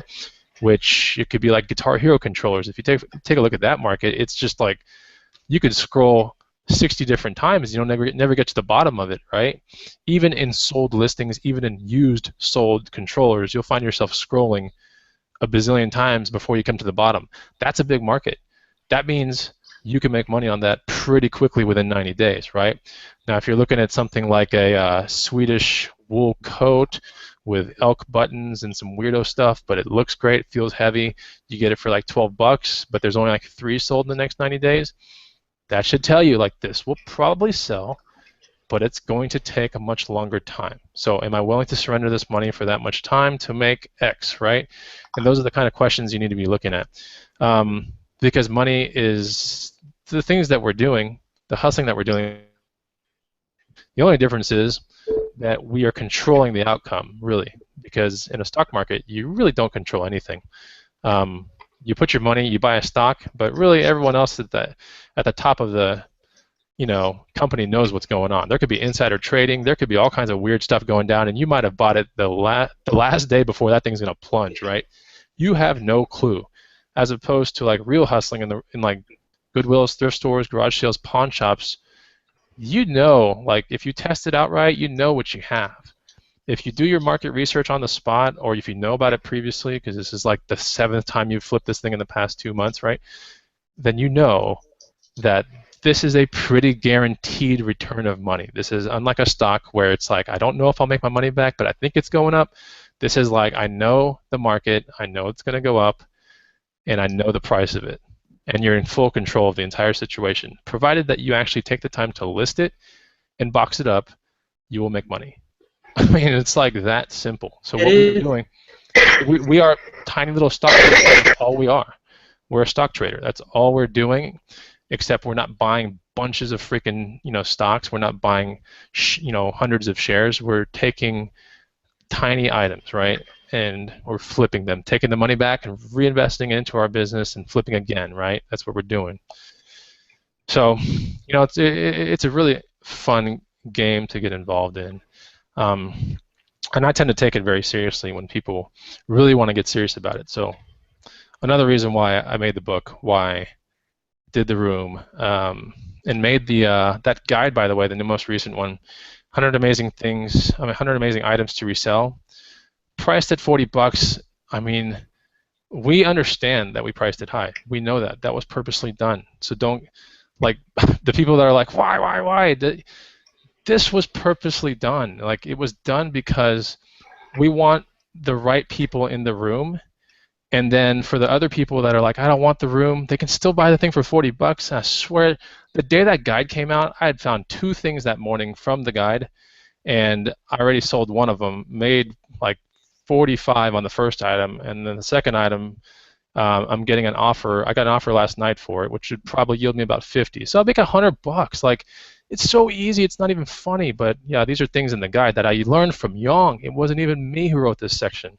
I learned it from Young. So we put relatively common to common objects in that guide. That if you're sitting there going, God, 40 sounds pretty steep. I'll tell you what's really steep. It's the income stream that you're missing out on. That's the biggest mistake right there, is the fact that, it's a trade. It's no different than picking up an item at a thrift store for $4 and going, I wonder if this can sell for 50 or 100. We're telling you to pick up an item for 40 bucks and realize an income stream that could be 10K or 100K. And I said the other day in a comment, I'm pretty sure that amongst all the items in there, I've probably made about 100K. To this day, with all the mistakes I've made, I've probably made 100K on those items, easily. So you make a decision whether that's for you, and I'm not going to force you into it. Our Green Room Hangouts are still going to continue. I'm still going to make free videos, so to the people out there that are like, all this stuff is paid, I'm still making my free videos. It's not a big deal. But seriously, when you think about it, it's not only are you getting the Green Room for $100, but you're also getting the books. And like I told you, you're getting the one-on-one you have a small enough group. I wouldn't say small. There's still over 100 people that are paying really good money for it. But you're able to monitor it so you can get back to ASAP and not have to wait. Like I said, I miss people's tags all the time because I have so many people in my group. But I never thought, honestly, it would get that big. Whereas you can answer it right away, and that person's going to be satisfied because it's coming straight from the person that wrote the book. So it's not like it's going to be any sort of, he runs this group, but he's never active. I'm not saying that I'm very active in my group, especially the last week and a half. I've been super active in my group. But it comes to a point where it's like you said, you need to figure out how serious are you first off.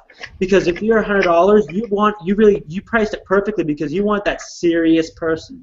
You don't want that person that's going to come in here, see what it's about, and then gradually walk away from it. You want that person that's going to stay. That attention's going to be in that green room. I mean, I'm pretty sure I'm correct, right? Yeah, we wanted someone to understand the sacrifice of money, and that's what it's all about. I mean, to make big money, you have to sacrifice money, and there's no, it doesn't matter where you are in this world. If you want to make a big change in your life, yeah, you can do it for free. People, please, there's so much flack out there. You're like, I can get all this information for free, and we're not saying you can't, but we're saying, and I've said it for years, even before I built my book, even before I made the green room, we've said it for years on Bonafide Live, on countless other videos. You pay for your time. You got to know what your hourly rate is worth to yourself. You have to know that. And I feel as if the people that are telling us you can just find this for free are people that really haven't thought about what they're worth per hour. And that is a huge mistake in the game, I think, personally.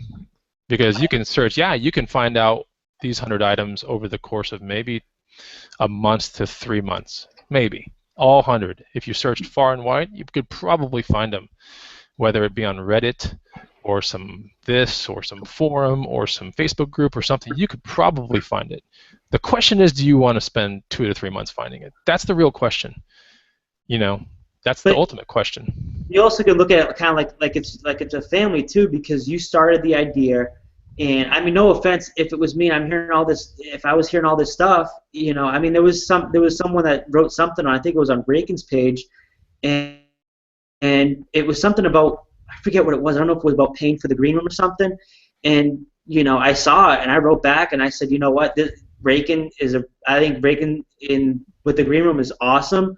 I'm not a part of it, looking to be part of it, but I said to him, I said straight up, I go, if you don't want to buy the guide for $40, then why are you even commenting it? Like, what do you want them? It takes some time, money, and effort, And if you want to talk about if they're fake or anything, I said I started my group when I had nobody around. Nobody wanted to touch me, So it's like he helped me.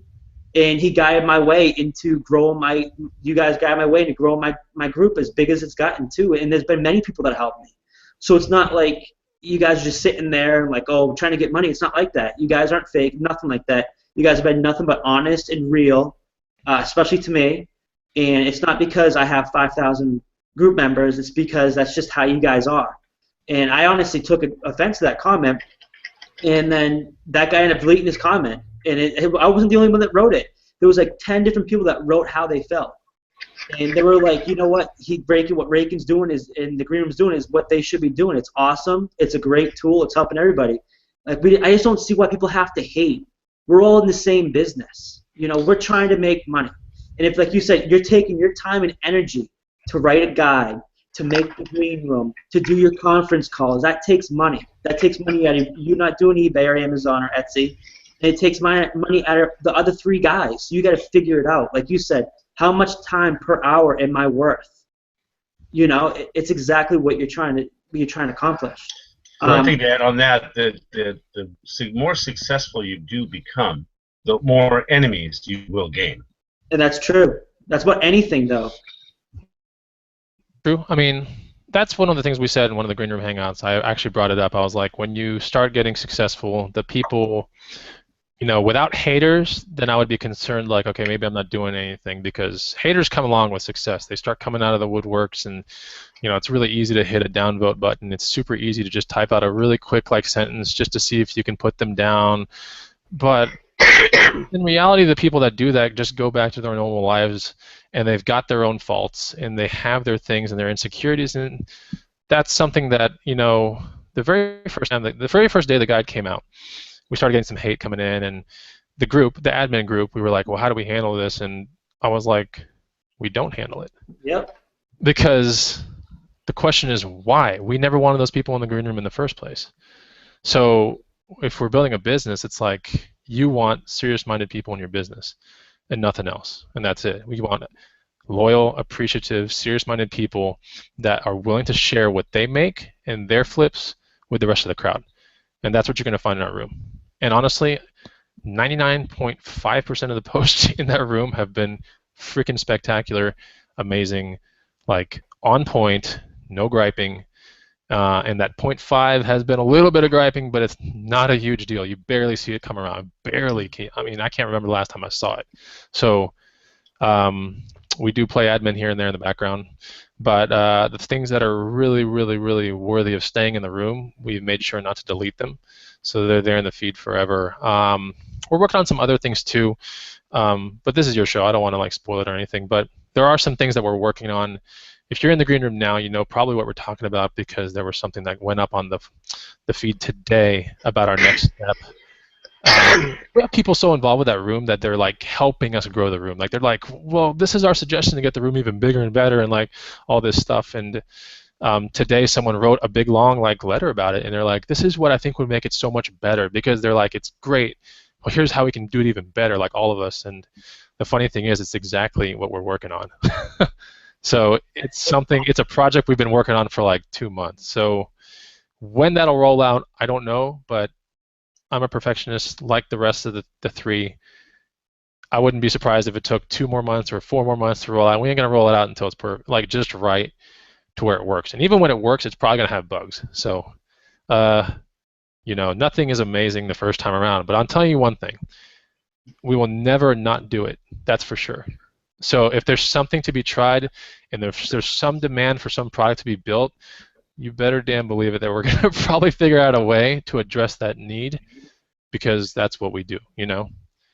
So I also definitely want to touch on, you know, when you guys had your little I would say like convention, because you had it like I don't know how to say it, when you had that a few months ago, 4th of July. It was a meetup. It was a green room meetup. Yeah. I honestly think that was like, I saw that. I think I wrote to you that night after I saw you guys have that the fireworks thing and stuff. I wrote to you. I go, dude, that is exactly how life should be, where everybody's happy and everybody's having fun. You know what I mean? I believe, yeah, I did write that to you, and I said, you know, it's cool to be with people that are you're surrounded by positive people, that you don't care what anybody else says. You just want to have fun and show these other people that, you know, you're just like everybody else. It doesn't matter, you know, if you're Bonafide Hustler, Steve Rakin, or Young, or College Picker. And it's like, because some people just don't see it. Some people are like, oh, it's fake, and it's not like fake or anything. Just like, we're all people. We're not movie stars. We're not actors. You know, Yeah. That I would say a lot of them are fake, but with us, it's more of, this is just what we do. This is how we act. And I think that was awesome. I believe you guys actually paid out of your own pocket. What was it, like $1,000 for that golfing on that the driving range? Yeah, it was like 11. It was about $1,100. The first quote was like $1,257 or something like that. And then we had to scale it back a tiny bit, because like a couple people bailed, and I was like, good, thank God they had the sanity to just tell us that because we were paying like $50 a head or something weird like that. So yeah, we spent a decent amount, right? I mean, we have 158 members, right? There's 162 in the room, but you got to keep in mind 4 admins, right? So 158 members right now times $100, and we started getting paid since January of last year. Okay, so that's about $15,800. Like, we're not ballers. Like, why does everyone think that we're doing so magnificently well? Like, my life hasn't changed on videos since the day I started Green Room versus the most recent ride-along. And if anything, I'm taking more time to make vlogs and edit more. But none of the things have changed. You don't see me turning in my SUV for a Jaguar, right? I'm not nothing's changed. Nothing has changed. I don't get it. Like some people are like, they're just like, taking everyone for a ride, and you guys just watch. It's gonna crumble, and it's like, It's people But that don't know you. oh, That are, it's well, people that don't know who you are. It's like yeah. I thought that they didn't know me, but then I saw some of the people making the comments, and I was like, man, these are some people that used to make comments to me, and I'm thinking like that's just it's like I don't know. It's almost like bipolar, right? It's like, oh, they supported me, and then it's like, oh, now they're talking, whatever. But it's just one of those things. I understand it's a valid concern. I never encourage someone to not speak up. But it's just one of those things. If you're going to speak up, have the facts straight, right? Like if you have your facts straight, make sure it's a calculated, like, I'm going to put myself out there, because a lot of times the haters don't have any grounds. It doesn't make any sense. And so from day one, it was just not on our priority list to entertain that type of person. Because the more and more you entertain that type of person, the strange thing is you become that kind of person. And I've never wanted to become that kind of person. In life, I've always been a giver. In life, I've also always been a teacher. Dude, you never knew me back like in the day, right? But plenty of people in this town know me back in the day. Back when, just take it back to like 1998, okay? 1998, 1999, 2000, right? Picture me, no kidding, like as big as Dwayne Johnson, like The Rock. As big as that, all right? And I'm talking Muscle or no muscle? Huh? Muscle or no muscle? No, with like muscle and 6% body fat. 6. I'm not even kidding. I was running 6 for like 3 years, being natural all the way. So, and I was weighing about 220, 226, something around there. Huge, man, just like a monster. Going to the gym every day. Like I always thought like I was so cool back then, right? And sometimes I would smile, sometimes I would frown, but generally I thought I was a nice guy, and I had a lot of friends, a ton of friends in college.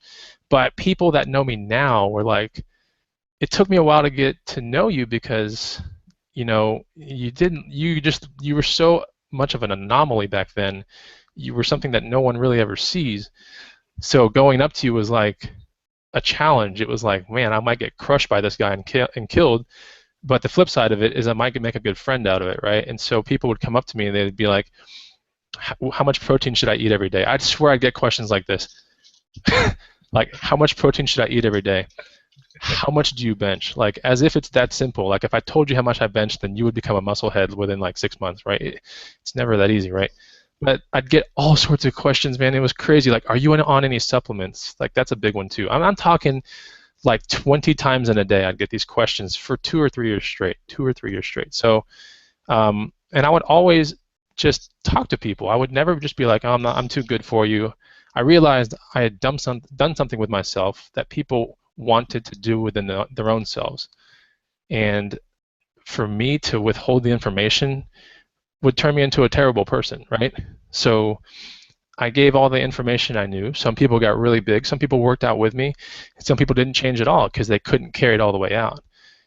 But the whole purpose is like, I was a teacher way back in the day, even before hustling. It was with workout stuff, man, like huge amounts of it. And after that, it was teaching. This is really bad, but it was teaching people like how to pick up, like how to be confident within yourself and pick up. I hate to say this, but pick up women, all right? And that was what it was back in the day. After all that, it was like, oh, there's Chris. He's downtown. He's always with a different girl. Like, and he's always downtown. He must know so many people. Maybe he's dealing drugs. Like, he knows everyone down here, and he never pays for any of his tabs. And I swear, like that, I lived that for like another 5 or 7 years. But I was always teaching people, helping them. Like, look, man, it's treat people with respect. You're gonna get respect back, right? Yes. Take a shower every day. Don't look like a slob. Like, it was things like that. And I was like, okay, and you might want to work out because most women like a guy that works out, like in this town at least. So just get into the gym, and plus you want to meet people that are nice, and people in the gym are nice, right? They're not on edge anymore. They're taking all the stress out. So like everyone's nice at the gym. So do that, and it was kind of funny, and then now, I mean, after I did that one Goodwill, if you read my book, I went into a Goodwill because I'm always curious, right? And that's where I found a bike that I flipped, and I made like $50 off of it. and that's what started the whole thing. Yeah. And then from there, I realized I was proficient. After about 5 to 7 years, I was like, whoa, hella proficient in this. Not only bikes, but it was like all this other stuff. So then I realized, like, okay, in order for me to give back, I want to make a channel. Never knowing that the channel would become kind of a big thing, but it did, you know. And so, kind of funny. Anyway, but that's I mean, I don't want people to think like he's always been about making money. That's all he does. Like, he just hustles and makes money from people. Like, dude, it wasn't like that, you know. So. I mean, that's why I kind of liked having you on tonight, or even try to get Steve on too, is because I know you guys, and there's a lot of people out there just don't know. They really don't know. They just hear whatever they hear from anybody else. And it's like, I actually sit down, I talk to people, I know these people, so I know that they're not just here for the money. We're all here for money, yes, but we're not all here just for the money. We're all here to make friendships, have fun, and just teach too. And I think that's what a lot of people are missing. And I really hope people watch this broadcast after and understand what we're all trying to accomplish here. Because, yeah, we're talking a lot about the green room, but this is about Thrifting Lounge too. But the thing is, it's like almost the same thing, because basically we all have a vision, and we all went for our vision and figured out what we did and what we could do to accomplish it.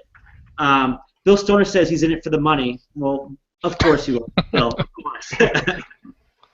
No, we all are. But I mean, it's just, I mean, I've come across straight up assholes that are in this business that actually have free Facebook groups and that I'm banned from. But I mean, and they would actually not physically, but they would come after me. I had a conversation with one. I think this is back in, man, I want to say May. And I got kicked from the group, and he just started harassing me. And I'm not one of the person to step down from anything. And I gave it back to him. I was just like, you know, whatever. See you later. Come to find out, everybody's had a problem with the same guy, and it's like he runs this humongous group, one of the largest groups. Yet he's so unhappy with himself, and you can just tell. And it's like some people like that, they don't see the light. Yeah, you run a free group, but you're just a straight up jerk. Whereas a lot of us, actually, I want to say 95% of people I know, even though you have a big group or I have a free group, it doesn't matter. We all try to be nice. We all try to have an accomplishment that we're trying to make, and it's just kind of, we're just trying to be happy and you know, just be happy and with our lives and go on. And to me, my ultimate goal, I could care less if I make $1 million a year, whatever, as long as I have enough money for myself and my family to feed and be happy with, and a little extra, man, I'm satisfied. I feel like I'm accomplished. To come from where I've came from last year to now, it's a huge step in the right direction. And it's I think what helps too is how you set and arrange goals. Like, I have like a year goal, I have a 3-year goal, and I have a 5-year goal. And I hope to accomplish it. I'll be super bummed if I don't, but they're all reachable goals. But some of them are so high unreachable that it's going to be hard. But if you don't reach those unattainable goals, then what else are you here to do? I mean, you have attainable goals and you have goals that are a little bit out of your reach that you need to try. You know, and it's up to you to do it. I mean, Bill Stoner, you've been doing it since '98, so you know what it takes to be successful in eBay. Well, I've been reselling since before '98, but that was when I joined eBay. Mm-hmm. I mean, they're way back before the internet. You know, there was bulletin board systems where you could post stuff on. You know, people run their computer so many hours a day or whatever, and you'd log into their computer with your modem, and there was, you know, classifieds on some of those. You had your bulletin boards at the supermarket and different stores. Then there was, you know, trade magazines where you could list stuff you had for sale. It was kind of like the trade magazines, Peddler's Post was kind of like Craigslist, but without the computer. I remember my dad used to get the boat ones and the RV ones every single, I think it would be weekly. They get like the want ad things, but they're a big thick book with like people from around the east, I want to say New England area that had like boats and stuff for sale. I know exactly what you mean because there was many of those publications that were out there. Oh, I'm sorry, Bill, for cutting you off again. Oh, did you? I don't know. I was just, but no, I mean, I didn't get to you yet about what you think. Two things, or even one thing, if you have that, a new seller trying to get in this business, because it's a lot harder now, I think, to be successful than it was when you started back in '98. Because, I mean, you previously did it through different outlets, so you kind of took it and ran with it on eBay.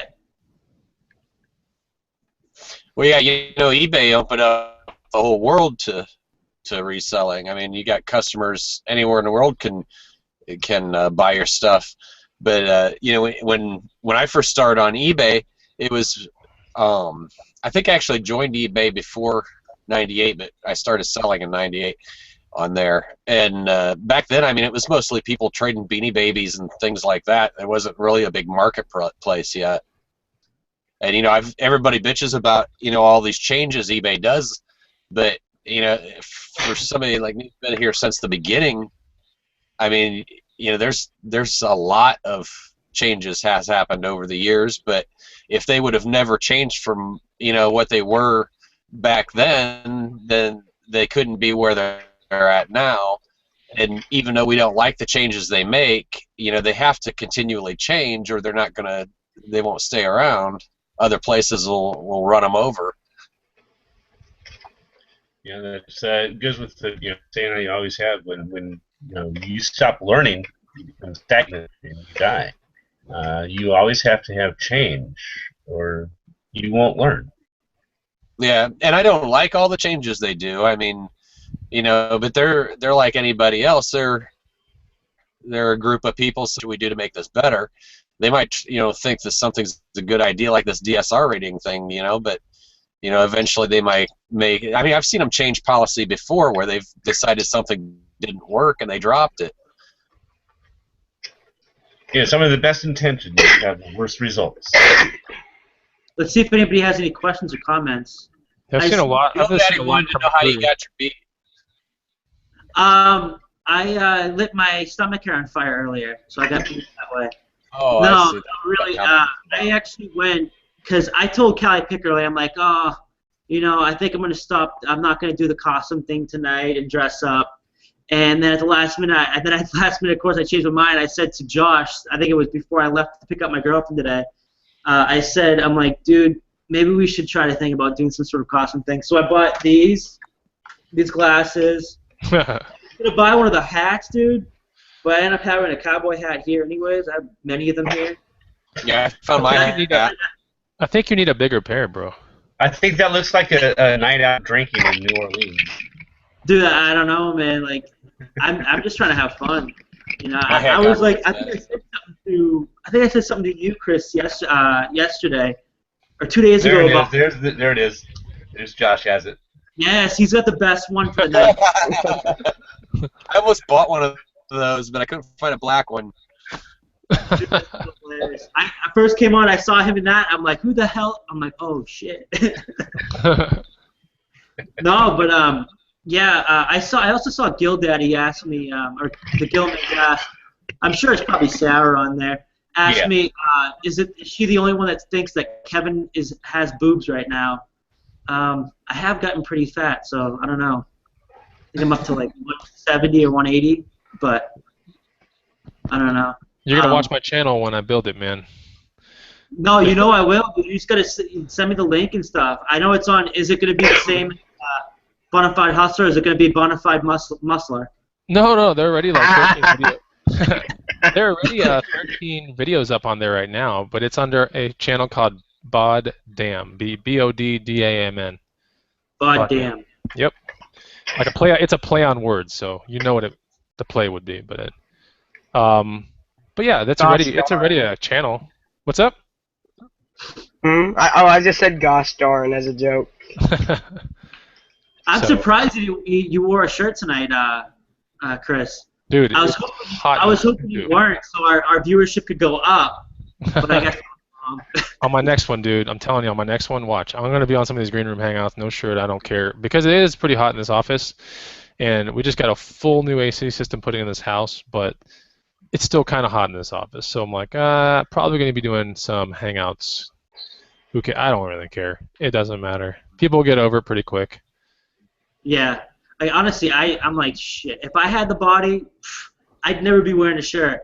I wear a shirt whenever I go in the ocean. Like if I'm going fishing and I'm going up to my waist or even up to my boobs, I still wear a shirt, man, because I'm a hairy ass bastard. I've gotten chubby, not chubby. I would just say I have lumps. I fixed that. I don't have that anymore. I used to. I believe it was like over 200 pounds, and I'm down now to 176. And yeah, that was all from hiking and well, changing my diet too. Got rid of a lot of the red meats, but yeah, exercise. I'm still working on that 6-pack. You'll get it, man. I was working on a 6-pack earlier. Daddy's probably working on a 6-pack right now. Yeah.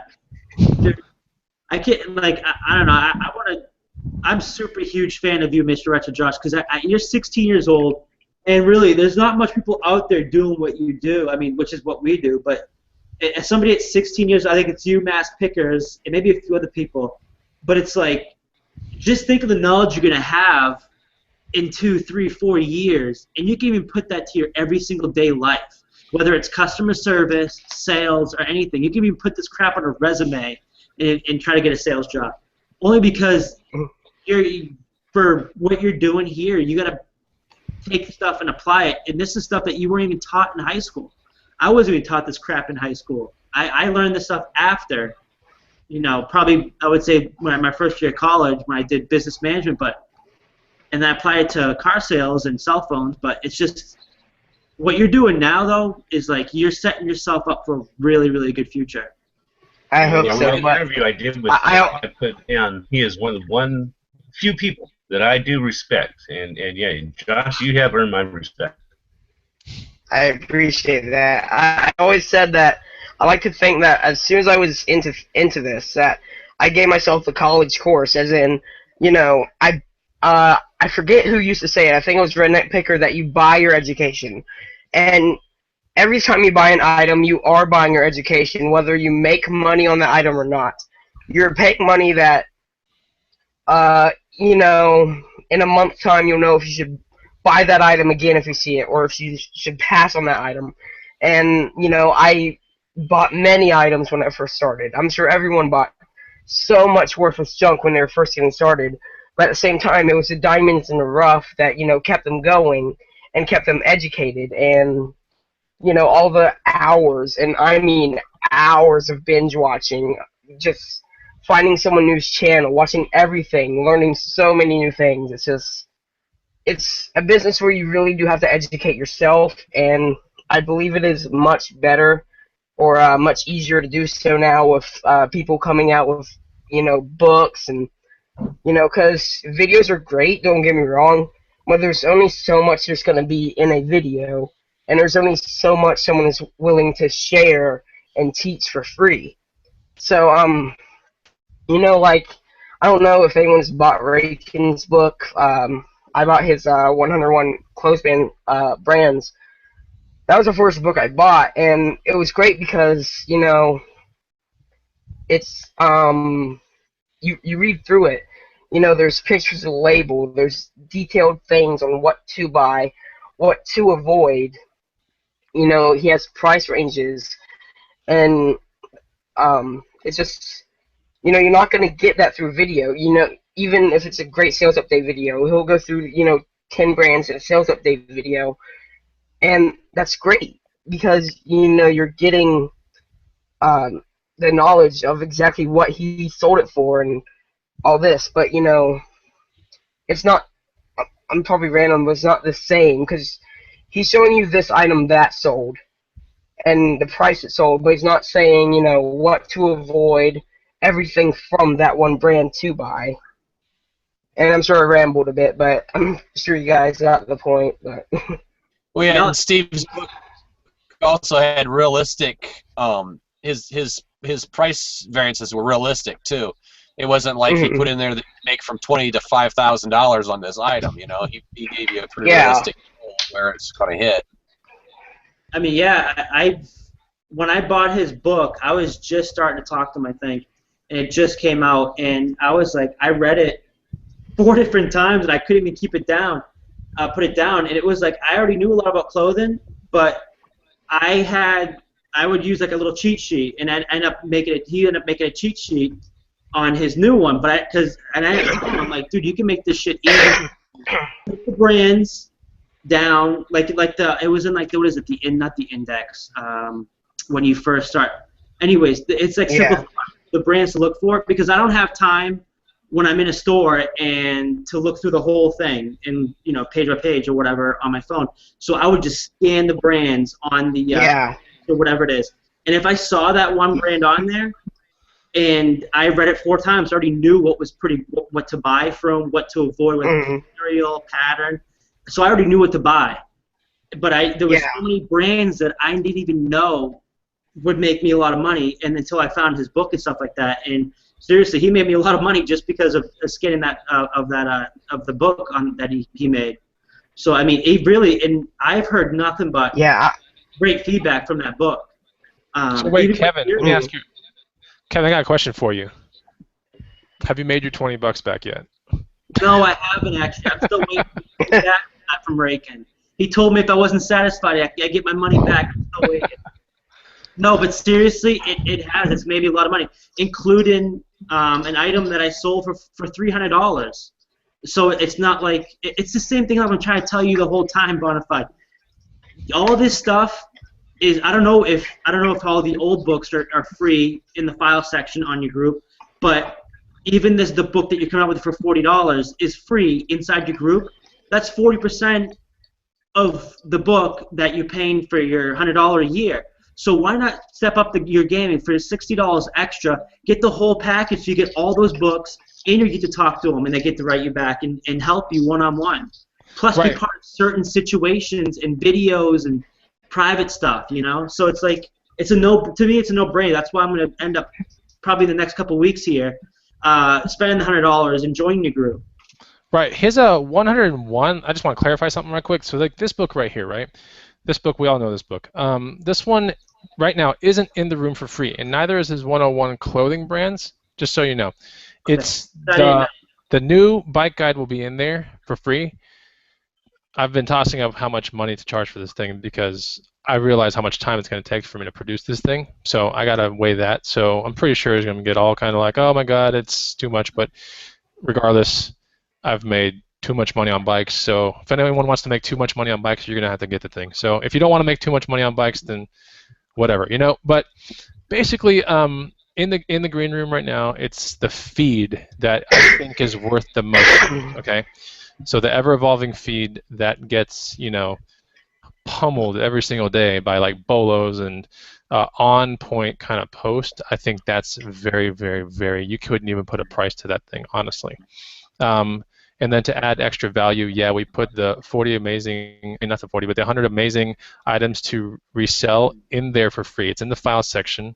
So far, what's free right now is that. I think there's a step-by-step FBA guide in there too. I think written by Young. I think. And then there's also College Pickers Guitar Hero guide is in there for free. My bike guide will be in there for free, which is going to be crazy. And then Rakin's next installment will be in there for free, but not Blazing Profit. So Blazing Profits in 101 Killer Clothing is not in there for free. His next one will be in there for free. I already know what he's working on too. It's actually pretty good. So that's all in there, and you're right. That's the reason why we price the thing. We want someone to go, okay, how committed am I to my own education? Am I $40 committed to it? Am I not even $40 committed to it, right? Or am I $100 committed to it? You know what I'm saying? So that's a choice that the person's going to have to figure out, and we're going to get to figure out something about that end user pretty quickly just with that. So, we get an average of, we're trying to shoot for 1 to 2 a day getting into the room, and that's kind of like a goal, and it gets hard to get to that goal because, nothing is easy in business, right? You have to figure out, what is it, like, how can we get better, and so we've actually been working on that for 2 months in the past also. So we have a pretty big thing that we're working on. If you're in the green room, you probably know about it, but if you're not, you probably don't. But the next bike guide will definitely be in there. And on our next big rollout of something, it won't be a product, it'll be something. I just want to say it like that. That's where the real value proposition is going to hit hard, harder than ever. So I really can't say too much about it though, because it's so. I mean, we want to keep it secret. But if you are into not spending money, okay, and you're still like committed to learning the game, tons of free YouTube videos on everyone's channel. That's the first thing. So you can go through there and get some great hints and great tips, some great motivation. And I won't even name the top people because there's some really good things made by the people that just got into YouTube and are starting to make videos. It's free. The second thing is you can join a good free Facebook group, okay? A good one that has decent admins that remove some of the, like the Thrifting Lounge, that remove some of the riffraff post, okay? Because there's, the riffraff post is the tough, that's the proposition, that's the deal killer right there, is if you can sort through enough riffraff to get to the good stuff, then whether it's free or paid, that's the real deal killer, is the riffraff. So you got to get that out of there. So, you know, yours is good. I see your Thrifting Lounge feed directly after my Green Room one. I mean, that's naturally how Facebook me on my phone, right? I can't even get to your stuff before I go through my own stuff because they know how much I input into the Green Room, so they know that's what he needs to see first, right? And then after that comes the GillDaddy one, and then there's like Thrifting with the Boys, and then some other ones. So, but yeah, I do want to throw out like the GillDaddy one's pretty good too. Like that one, I like yours, Thrifting Lounge. Who else? The Lego investing. I never comment in Lego investing, but I look at pictures. I just do. I like Legos for some reason. I grew up with them. I think it's fascinating how people can submit whatever you think the next big Lego cool thing should be, and they put it up to like a panel vote, and then they figure out like should we produce this thing or not. So that's kind of a cool thing. And so you see people's submissions, which are nuts. I like looking at that kind of stuff. And then what am I trying to think? I need to subscribe to Picking Profits forum. That's one of the things I've been so freaking busy, but that's one of the other things I want to do. He's in here. He's in the I think he's still in there right now, the lobby. So if you have like I don't know if he wants everybody to know or not, but if you have a link for your Picking Profits, if you have a link for your forum, man, put it up in the comment section. Or the best you can do it, because I know sometimes you can't put links in the comment section. Yeah, I mean, you can put it in the comment section. Fine. I mean, you could probably. He's part of your Thrifting Lounge too, right? Yeah, he's still in there. Yeah, so he can put it in the Thrifting Lounge. If he wants to put it on my Facebook, I don't care. I would like to join it. Every time I get into that thing first, it's always like when I have like 30 seconds or to a minute. That's all I have. Like I'm about to go to a movie and I'm like, oh yeah, everyone's talking about this thing. I better join up. And I'm like, it's a forum. It's going to ask me all these questions before I join, and I got to read everything. So I better not yet, until I can really commit, because I want to make sure I can agree to all the terms and all that stuff. So, and I wouldn't go in there to blast myself. That's not right. I don't even do that on yours. Right, yeah. I don't ever like, oh, I'm the Bonafide Hustler, you gotta buy all my crap. Like, I don't do that kind of stuff. In fact, when I came in, you were the one who said like, oh my God, Chris joined and he's the Bonafide Hustler. You gotta check out his channel. I was like, oh my God, like, like you're the one who put me in there as the Bonafide. I was just gonna join just as me, Because I've heard. I think somebody brought it to my attention because I know that you're active in the group, but it's under your real name, and I know some people don't want people to know their YouTube persona compared to their real name because they're afraid that they're going to get slammed with questions or whatever and stuff like that. So a lot of the times when I write Bonafide Hustler and then I'll see somebody or I'll see you underneath there, right underneath it, that's when I know I'm like, oh, all right, then that's fine. But most of the time, 90% of the time, people don't know that your name is the Bonafide Hustler, associated. They just see your picture and they see, oh, that's Bonafide Hustler.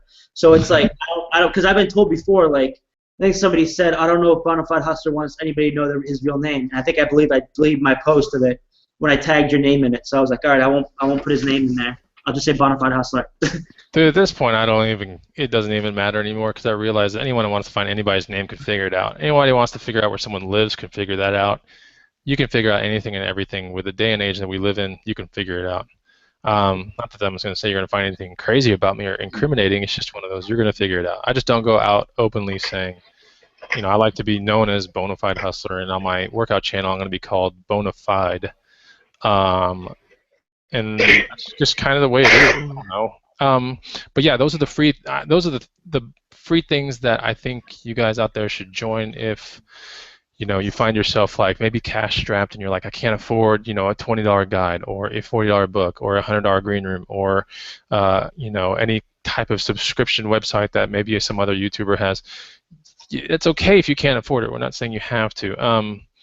But there's just plenty of free options as well, just so you know that. So I dictated a bunch just now, and I'm assuming anything that Picking Profits probably puts out is going to be worth it. So I'm assuming this form is perfectly fine. So I would just right now go ahead and just say I would endorse that right away. Yeah, if you know anything about books, man, you go to Picking Profits. He knows everything about scanning books and stuff like that. So. Yeah. But I would say definitely because he's if he's into a project, that guy, he's gonna make sure it's decent. So he's got a free form, which hopefully he posts in the Thrifting Lounge or on my Facebook page. Just go ahead and you can find it both there or here, whatever. Just so you know. So I get who was it? Was it yeah? You can take out your cat too. Yeah, Picking Profits asked me, did I ever introduce my cat to us? I have 2 cats and a dog. You guys already know my dog. But yeah, that's I was so exhausted today, and I had a lot of anxiety because every time I tend to do my own video, I get super anxiety. Like you said, I want to make it perfect, and I already suffer from anxiety, so it's like double worse. So I had the Afghan, I was laying down over here, and the kids were running around, and I dozed off for a few minutes. I woke up, and I don't even know how the hell it happened. And I had the cat was laying right on top of me. I'm like, I don't even remember her even being next to me. She's the one that loves it. She's another one I have that's like skittish. But this is, I think, Princess. And she's always she's super love.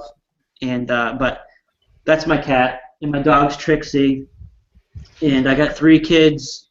Liam's going to be 2. The day after Christmas. Dom's going to be 3 the week before Thanksgiving, and then Bella's going to be 8 in May. So yeah, they're growing up really fast. And I'm telling you, if you ever have kids, you don't have kids, right, Bonafide? No, not that I know of. No, he does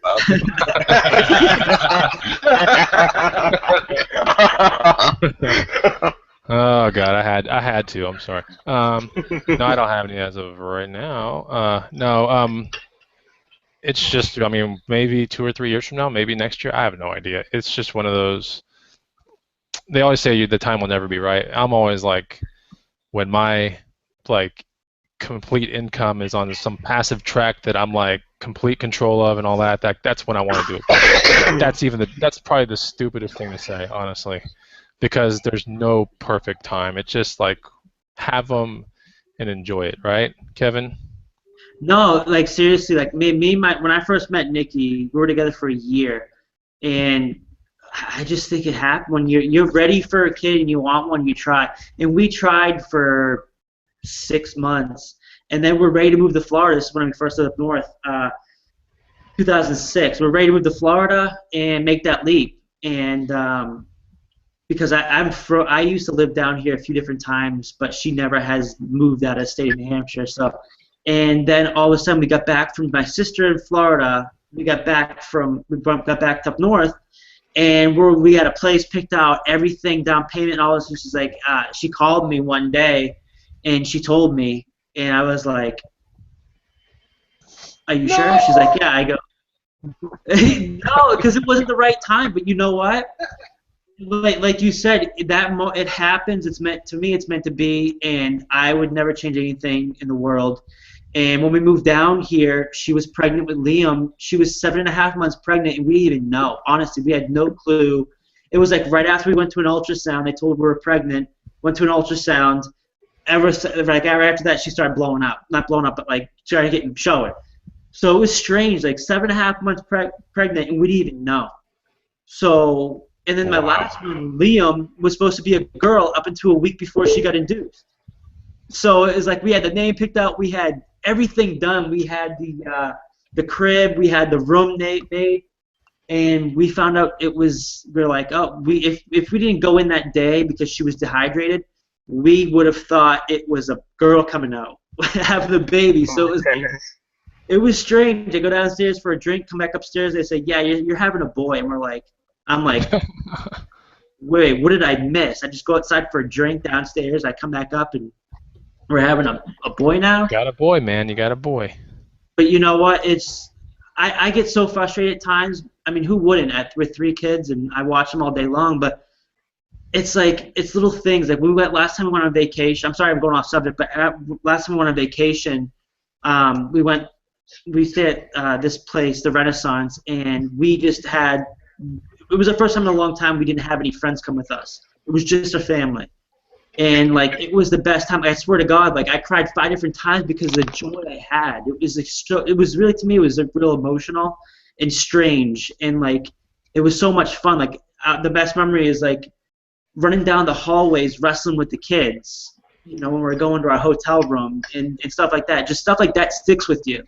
And like with having a kid, it's just like so many memories. Yeah, there's a lot bad, but it is a lot good. You know, not bad being like, oh, I hate the kids, but bad being like it's so much stress, it's a lot of money, and it's hard, but it's fun. It really is, and I have no problem with having 3 kids at my age. I'm going to be 30 in a couple months, but you know, and to me, I'm glad I had the kids, and I would never change it in the world.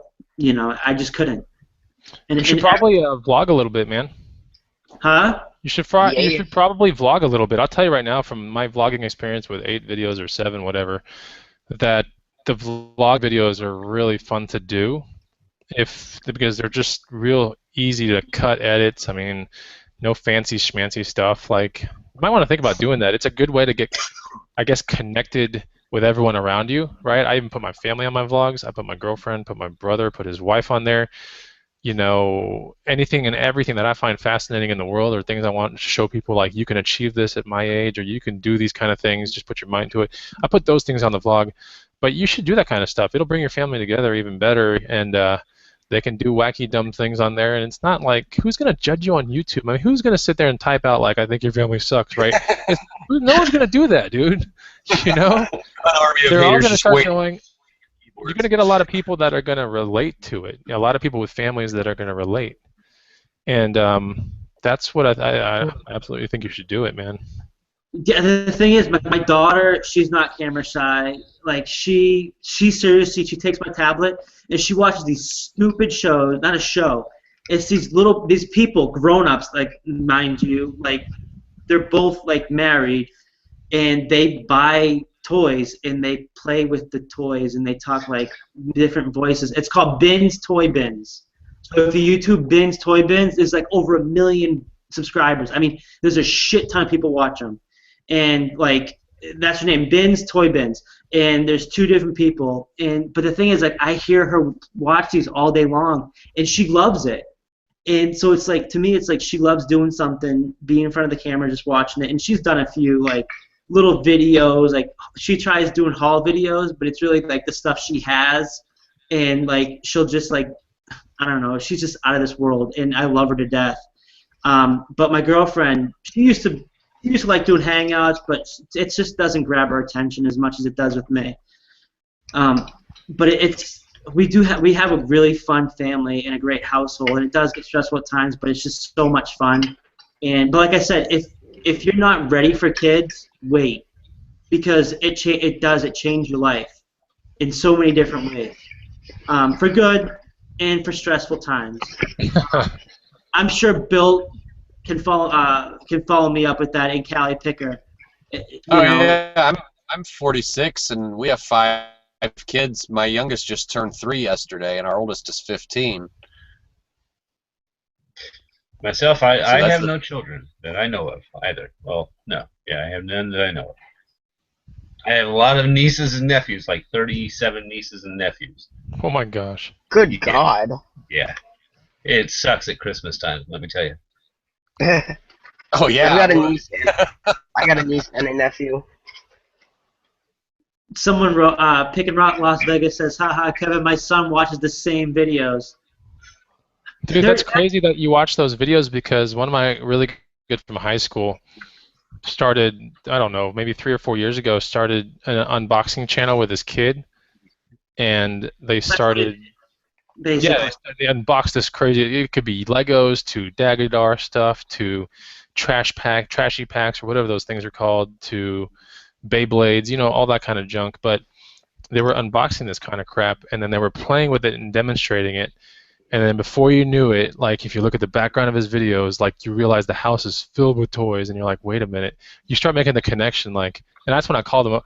I called him up one day, and I was like, dude, like, what the hell's going on, man? He's like, you gotta start a YouTube channel, man. You have to do it. And I'm like, why? He's like, dude, he showed me a check on his desk, and he's like, this is what Google sent me this is what Google sent me last month. It was a check for like $3,600. Oh Oh my man. god. I was like, dude, are you seriously? And he's like, yes. Like, and then on the fourth quarter of every year, it's like 4,000. We're gonna be cracking 4,600 in December. I was like, what? He's like, yeah. And you see these boxes over here? And I was like, what is that? He's like, those are boxes from Australia, from a toy manufacturer that wants for us to unbox them. Dude. If you can get a sponsor or somebody that watches them, Huh. because they see that, there's always people watching us. So it's like, I think it's Danny Ackerman. She's sponsored by I think it's Cabbage. So she does her hangouts, and she shouts out a lot of her sponsors. But it's like if you can hook yourself up, if you can align yourself up with sponsors, and you do a weekly show, I mean you're set. You really are, because they're paying you to promote their product. It's the same thing with like basketball players. They wear Nikes or whatever. If you can really get in there and find somebody that likes you and that can actually really believes in you, and your selling techniques, then you can really go a long way in any business. Like I said, because I know Danny Ackerman, she must be making some money from the sponsor she has, and that caught my eye when I watched her episodes. I'm like, wow, that's cool, because I've done eBay Radio, and they have a lot of sponsors on there, and me and Cindy Storley was on the same episode on eBay Radio, and but I mean, it's just like stuff like that. Like if they believe in your product and they know that you have a large following, they're gonna follow you, and they're gonna, make sure you mention their name at the start of every video. Oh yeah. That's So great. a lot of people that are doing that now, though, I pay attention to comedy channels, like people that do pranks, right? And you see, like, I think it was Toyota that sponsored the magic of a hot guy for a video, and then there was this guy that, okay, I don't know if you ever watched this guy, LA Beast, who does like eating. Oh yeah, I watch him. Well, LA Beast is sponsored by various people, but there's another guy that competes with him called Shoe Nice, who, and I'm not even kidding with you, if you go to this guy's channel, Oh my goodness, too nice. he downs like bottles of liquor right on camera. That's what he does, and he has like 400,000 plus people on his channel, like subscribe to him. But he's always saying before he drinks it, he's like, this one was sent to me from Colorado Distillery, it's called this and whatever, and this one to me was sent from Bacardi, and Bacardi told me hold it up to the camera for 20 seconds with the label facing it. He talks about this on video, and then he just sits there and guzzles the whole entire thing down. Like, it is the craziest stuff, man. But Too nice changed me for life. yeah, Shoe Nice is unreal. LA Beast is like super unreal too. But they're all getting sponsored from.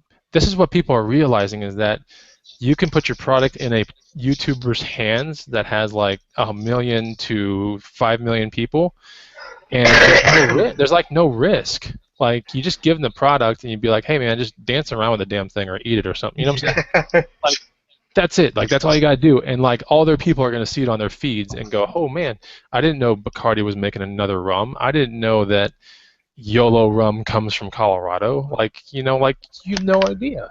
But then it translates to a very small amount of people buying the product at their liquor stores next to their house. And all you had to do to get that sale was mail the YouTuber a case of freaking, whiskey or rum. That's all you had to do, right? Like, what is that out of your pocket? That's nothing. And then you get a huge amount of return for like a tiny investment. It's like the best trade on earth. It's a home run. I'll drink it. Yeah, so like people in the comment feed, like Picker X says Shoe Nice is funny. Picker X says LA Beast always throws up. It's funny, man. I sadly enough, I don't watch enough reselling videos anymore. but I like to watch a lot of the prank channels for some reason. I watch a lot of workout channels, so preparing myself for like the next like new thing that's going on. So we'll see. I figure if I could have some decent success in the picker community, then hopefully the workout community is going to embrace a weirdo like me coming around the corner and just like doing weird stuff.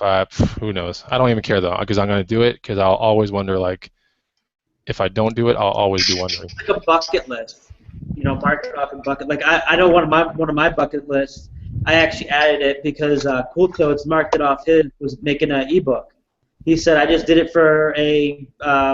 He said I know there's stuff wrong with it, but I don't care because I wanted to mark it off my bucket list, which is like, oh man, let me add that thing to my bucket list. And so I started adding some stuff to my bucket list, which includes taking one of those, like if you're on the beach and you have like those what do they call them, motorized like things that you can drive in the air, and they have like parachutes or whatever. I forget what they are. Parasailing. Yeah, like I hate heights, but that's one that I want to knock off my bucket list. Shark, what is it? I want to go fishing for. I mean, I've caught plenty of sharks, but I want to get a shark that's a tiger shark over 13 feet. That's my ultimate goal. Like, buy the rod and reel, and not do it on a boat, but land it on sand and shore, which it takes like 5 hours to land, over 5 hours plus. And it's endurance. It's like bike riding. It's endurance. It's energy. It's you're fighting somebody else into the line. It's really cool. But it's like it's like stuff like that I added to my bucket list. I mean, because I just think that, like, if it's stuff that's going to make you happy, and you can say, hey, when my kids grow up, I said, hey, I've done this before, I've done that. I mean, for Christ's sakes, my daughter has ridden on an elephant, and and she was like 3 years old. I've never ridden on an elephant. My daughter goes horseback riding every week. I pay for. I've never ridden on a horse. So stuff like that I see her doing, it's kind of like motivating me to try to do. Add my stuff to my bucket list. And I mean, it's crazy, but I mean, it's I don't know. You only live once. Go nuts.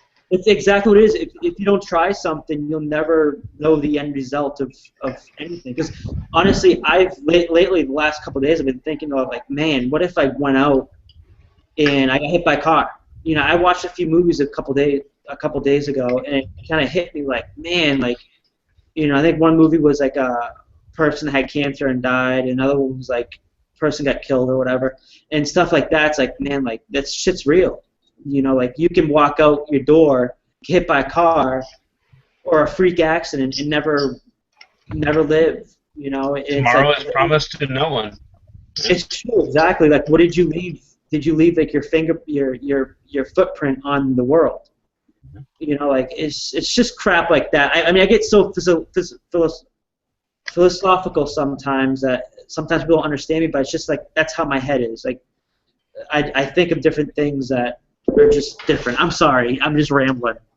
No, I mean that's the way you have to, I mean, I never ever want to tell someone like this is the way you have to live your life, but that's certainly, I think, the most admirable way to live a life is to never look back, to experience as much as you can within your own budget, of course, and I mean, there's so many things that people don't realize, like, that is just fascinating about life. Like for example, some people take their entire weekend, and I'm not saying, I mean, there's just some people, right? But they'll stay inside their house and watch college football or regular football all day long, like from like 10 o'clock all the way to like 7 or 9 till the very last game inside their house. And I'm like, wait a minute, didn't you just like come out of a cubicle all week long to now you're sitting in this position all weekend long, and you're hedging your dreams on someone else's success? Like, I'm like, this doesn't make sense to me, right? But what makes sense to me is, realizing like, okay, where did you go wrong in life? Correct that on the weekends if you can, and if you ever get enough cash built up to where you can leave corporate America, try to do it, because you can really experience a lot just by doing that. And then just go crazy, man. Within your budget, go nuts. Like, buy a tent, see what it feels like to camp, like see what it feels like to live without freaking things, right? And that's one of the things that I'm like, I don't know. I think the world is getting better for like business opportunities to make money. I think it's getting worse for attention spans. Yeah. Like people don't even want to talk to each other. They don't want to communicate anymore. They're at a table of four at a restaurant. Everyone's on their phones. Like this world is getting really crazy, man. But if you're a business person and you can figure out a way to get a good website and you can figure out some kind of product to sell to the masses, you're going to make way more than you think versus like 10 years ago or 20 years ago. So there's good, in the bad. But being able to realize, like I told my girlfriend yesterday while we were eating Payway, I was like, I'm not going to institute this, but I was like, I suggest that we from 6 to 10 in the evening not have our cell phones around us, right? Period. Just not even around us anywhere, right? The only reason we would pick them up or get on them is if family calls or if your job calls and you have to get back to them. But that's it. Like I was like, because I really see this stuff that's just ruining us, right? Like I don't think it's doing anything good for our relationship. It's doing a lot of negative things for our relationship. So we got that out of the way, and today we did our first evening on that. There's been some times I've gone out to dinner with friends. We have group of 8, and everybody puts their phone in the middle of the table, and the first one grabs it pays for dinner. Well, that's a smart idea. That's cool. Yeah, we're just too reliant on. Like, I thank God my phone's been broken for 4 months now, and I've been using my girlfriend's. But whenever she's at work, I don't have a phone. I use the call button on my tablet for on Facebook, and I'll call her up and talk to her, whenever she's on break. But it's like I've kind of stopped relying on a cell phone and enjoy when I'm in a car driving, just enjoy the ride. Because I'm in a great area where I live right by the river and the ocean, so in the morning when I drop my daughter off, I see that I drive along the river, and the river is like 2 miles wide, so it's intercoastal waterways. So it's just gorgeous when the sun comes up and it just smashes the water and like the backdrop of the buildings on the other side of the river. It's just absolutely gorgeous, and that's why I love riding the bikes and fishing, because I can be out and just really appreciate my surroundings, Yeah, that's one thing for Josh, for example. Like, I think it's cool. It's admirable, dye your hair green. Like, you got to know what life with green hair is, right? I've never experienced it, but like, it's just cool. It's like, actually definitely extremely do fun. all the things. Yeah, I can imagine it would be. And right now, I have really no reason not to, because I could, but Yeah. it's just like I never really fathomed it till I just saw you just now. But it's one of those things, man. You're 16 years old, man. Be careful of all the things that are out there that are gonna try to ruin you, man. There's so much, and you got to be careful, man. Because my parents, like, they saw something ruining kids back in the 80s and everything. And you know what it was? Take a guess. Computer. Drugs. It's close. You guys are getting close. What is it? You're getting very close. Music. Phone. Cell phone. No. Video games. Cell phone. There you go. Who said that? I did. What? Video That's when I games. bought my first one. Video games, and they saw like kids, just monstrous amount of kids like wanting Nintendo, and like they were going crazy and ravaging, So they bought me one, and then what happened after I played? I would always be inside. I would never be outside riding my bike anymore. My grades dropped, and it was like, wait a minute, this is the worst move ever we did for our kids. So they yanked it all, and then out I went on my bike again, And that's why I love outdoors to this day, is because they were always like, don't sit inside, no more, no TV for you. Go outside, make your own make-believe life up. Go build a tree house. Go play with Legos, but you're going to do it all outside. And now I look Moderation back is the key. dude, My I kids look back at still it have now and I'm like, Play at home. thank God they did that, because What do you say, Bonafide? I don't let my kids play no, games at home. I look back at that now and I say, thank God they did Yeah. that to me. I love video games, and I used to be, sit here for hours just play, but I can't do that anymore, but I still love to play. It's just I can't sit in front of the screen for that long and not be bored. Yeah, here's the sad But, thing. if if you really love video games, if you love them so much and you're so amazing at them, then join a paid clan. Yeah. Join Yeah. a paid group that starts filling up stadiums and you get paid for it. Like, take it to the next freaking level, but don't just like waste your life away turning pale Yeah. inside of a house. Or be like PewDiePie and become a millionaire for playing games and screaming in Yeah, I'm Swedish. telling you, man. If you're gonna do it, then just do it and take it to the next level, man. Don't be some mediocre recreational game. Try to do like the real deal, man. If you're I gonna, remember more about the hair though, because when I first dyed it, I went black, and then I went black and blue, and then I went to like a full-on like bright turquoise, and it's fading to this greenish color. When I first wow. got it though, it was so fun because it's so fun the like what people will say to you, and I always heard people saying this. I'm like, no one around here will say anything. Like the first time I went into public with like blue hair, I'm just sitting down eating, and this old lady came up to me and said, "I love your hair, and my granddaughter just dyed her hair red, and you're gonna go far in life." And it was so random, but so fun. And I'll just be walking around, and people will be like, "I love your hair color." I'll see little kids walking with their parents. They're like, "His hair is green, mommy." And one of the funniest things is I went up to a buffet while we were at the beach. I go up there, grab my plate, and this bald guy's there with his family. He walks right up to me and pointing at me, says, "Now if I had hair, I'd want it to look exactly like that." That's funny. Some people. Did you just say he was hitting on me? Yeah.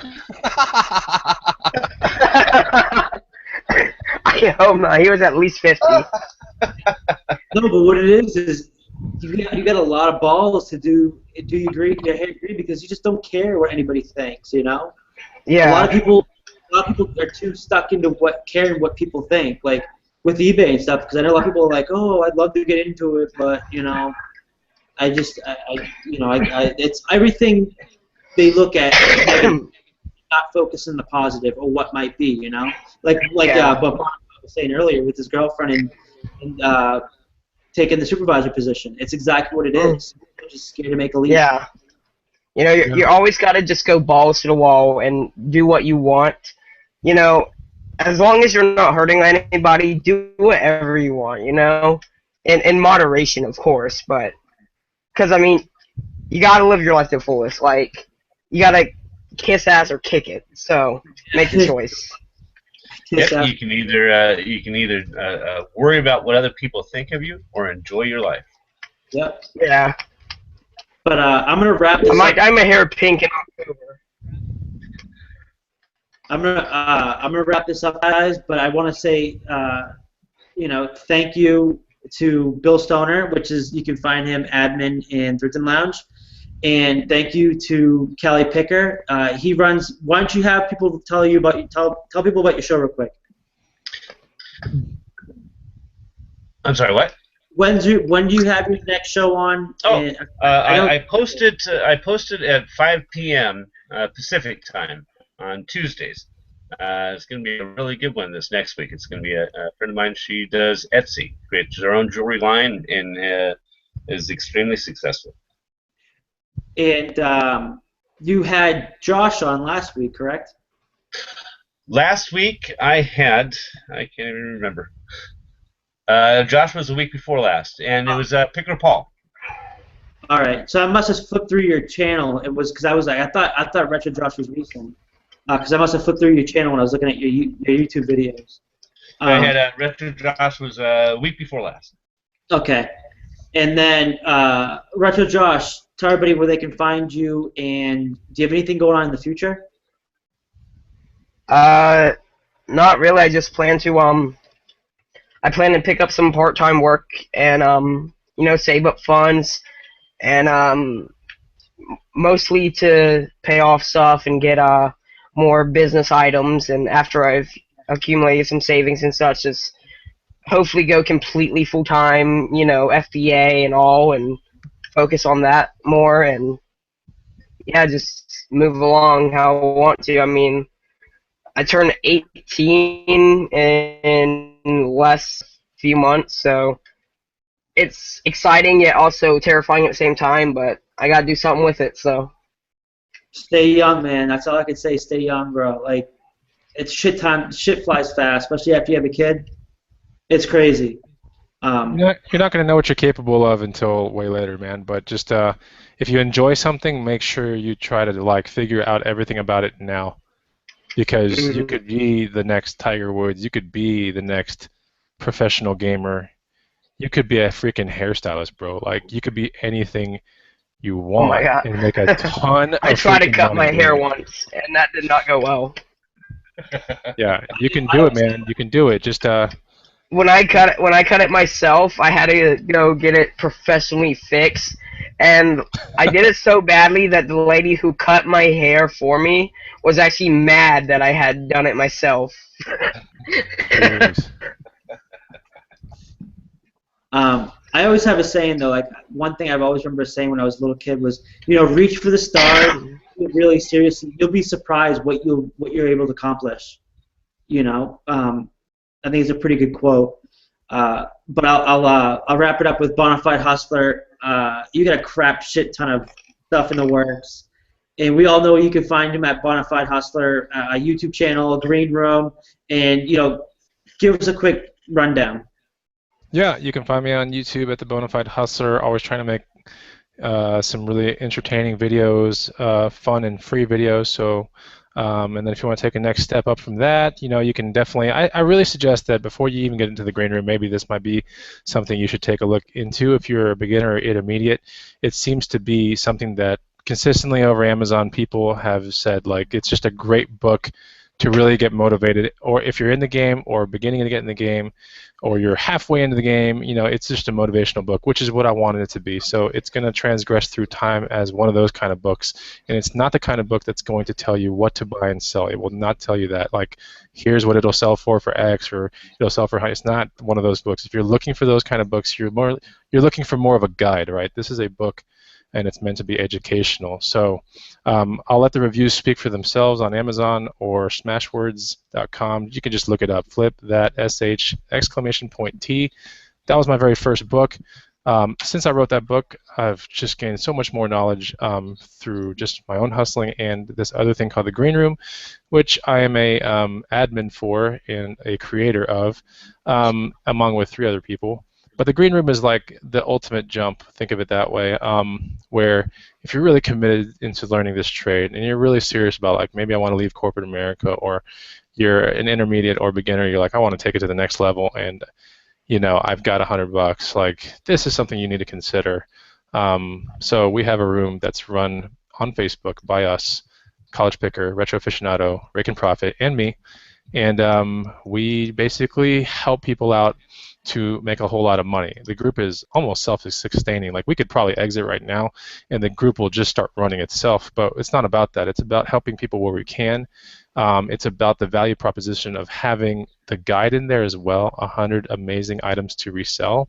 It's a guide launched like a week ago, and that's in the room for free. But if you don't want to get in the room, you can get that guide for $40, which I think would be like the second step from that Flip That book that I have right there. We do have a guide which is more of a find this item, this is what you need to inspect, this is what you need to look for, these are the flaws that typically you can find in the item, and then this is where are the channels you should probably put it from. Now that's that kind of guide. We made a guide for that. It got released last week, 100 amazing items to resell. Anyway, so that's $40. Check it out. But really, like Kevin said, if you're $40 into it, I mean, Yeah. you're so close that I think personally, like you ought to, but I have a biased opinion, of course, because it's my group, but you ought to take the step and get in. But that's up to you guys. No harm, no foul to anyone that decides not to. Join all the free groups that you can. If not, plenty of good advice. I even comment on various other free groups, Kevin being one of them, his group.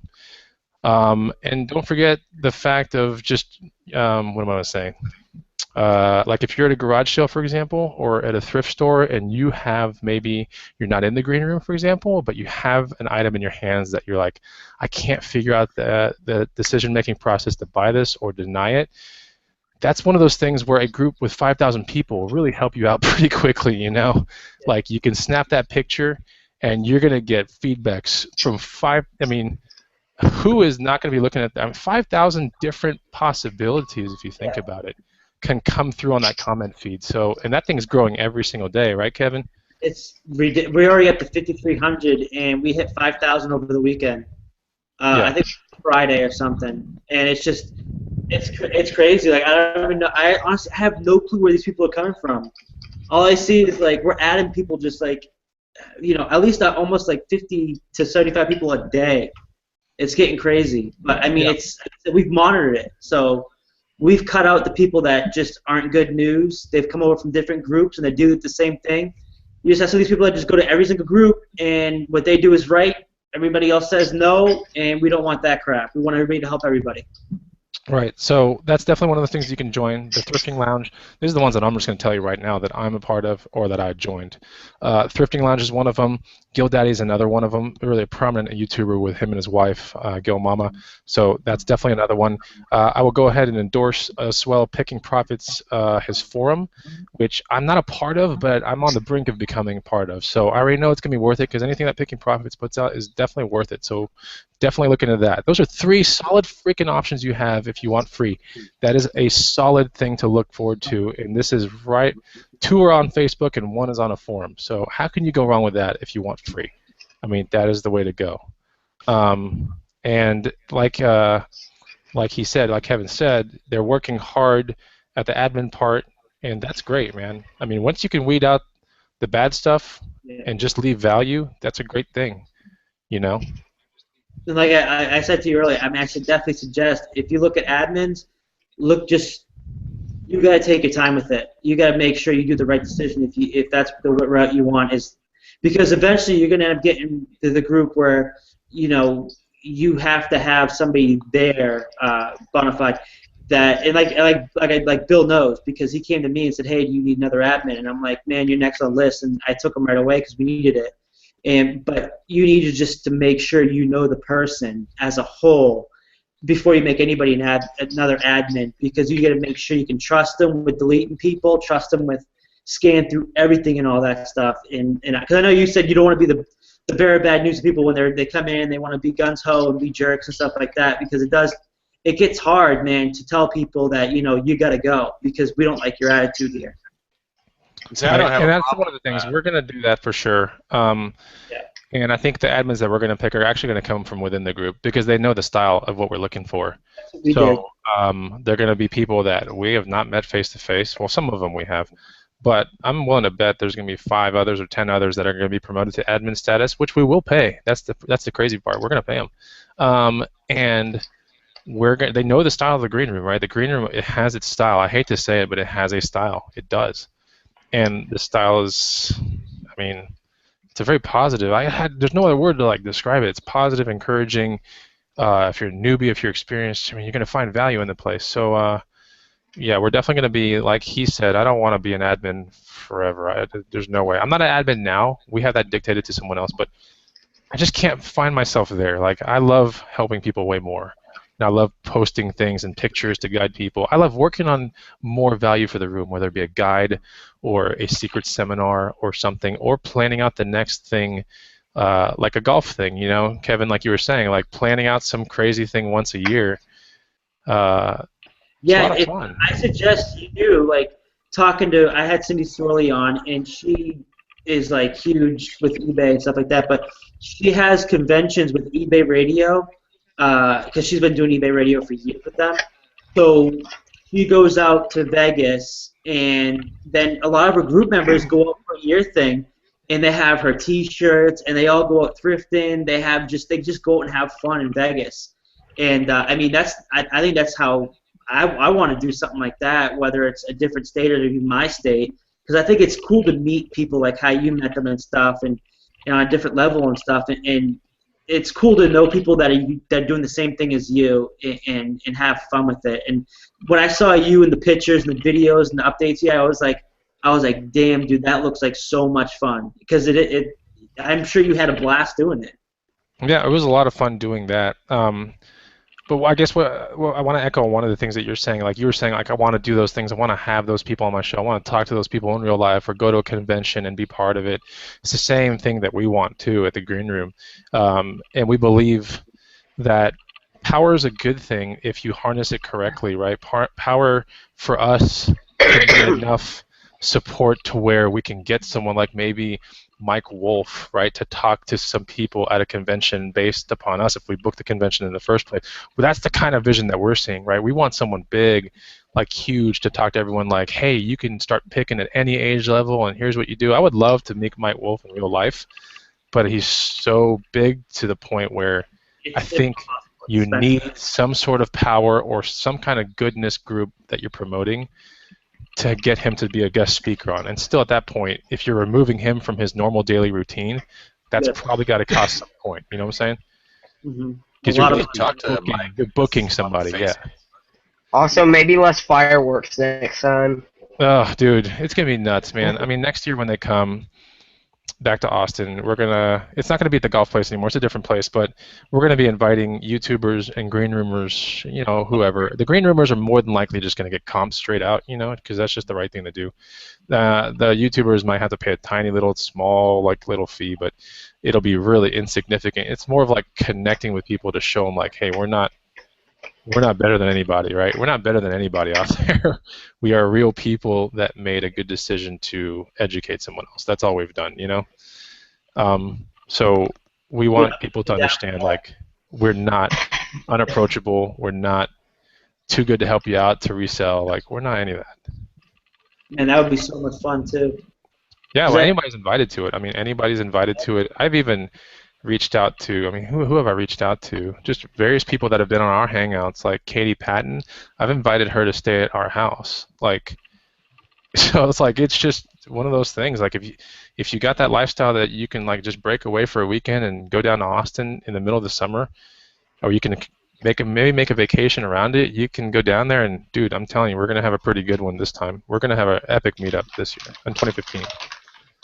Dude, I'm sure I can get away for the weekend or something and have fun and do something like that. Because I was gonna someone invited me to a convention up in I think it's Chicago, and I'm like, it was at the last minute, and I'm like, they're like, oh well, we'll cover your registration fee. So you want me to come up there for the weekend and pay my way to go up there and pay for my hotel? Like, well, we would cover it if we had if it was a longer advance. I'm like, get at me the next one you guys do, and I'll do it. But it's just like I just don't. And my girlfriend's like, oh, I have no problem paying for you to do it. I'm like, that's beside the fact. Like, if you want me to be a guest speaker and stuff like that, I feel like I shouldn't have to, pay for a hotel or room and board and a plane ticket. Only because I've seen in different situations where, like, whether it's sales or not, motivational speakers, they don't pay nothing. And, I don't know. Maybe I'm thinking wrong or something, but I'm pretty sure you shouldn't have to pay. Yeah, there's a price to everyone, man. It depends on what you view yourself as your time and everything. There's a price to everyone. That's why when we want to book someone big, if we ever want to book someone big in the future, we got to take into account the fact that they got to break away from their family.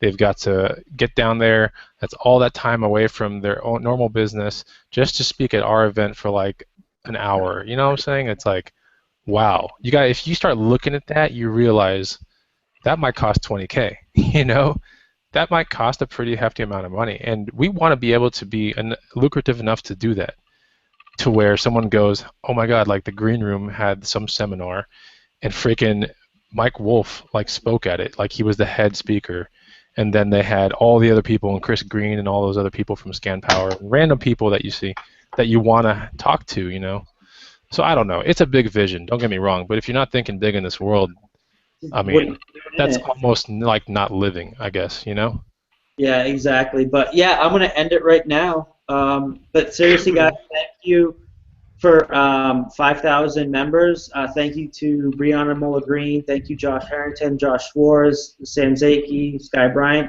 Bill Stoner, for making this possible. And it was funny, Josh Schwartz said the other day after we hit 5,000, he goes, great, now what do we do? I'm like, I guess we just walk away and go home. It was so funny, dude. But no, it's hilarious. But no, it's stuff like that that you can really have fun with people like that and trust and build each other relationship. But thank you guys for everything, and I had a blast tonight. Seriously, I had so much anxiety today of like, oh my God, is anybody going to show up? Is anybody to watch? Like I get like that every week. But I know that this huge success rolling over from me and Cindy's hangout to this one, it came awesome. But thanks everybody for watching. I'm going to end the hangout, and you guys, hold on a second.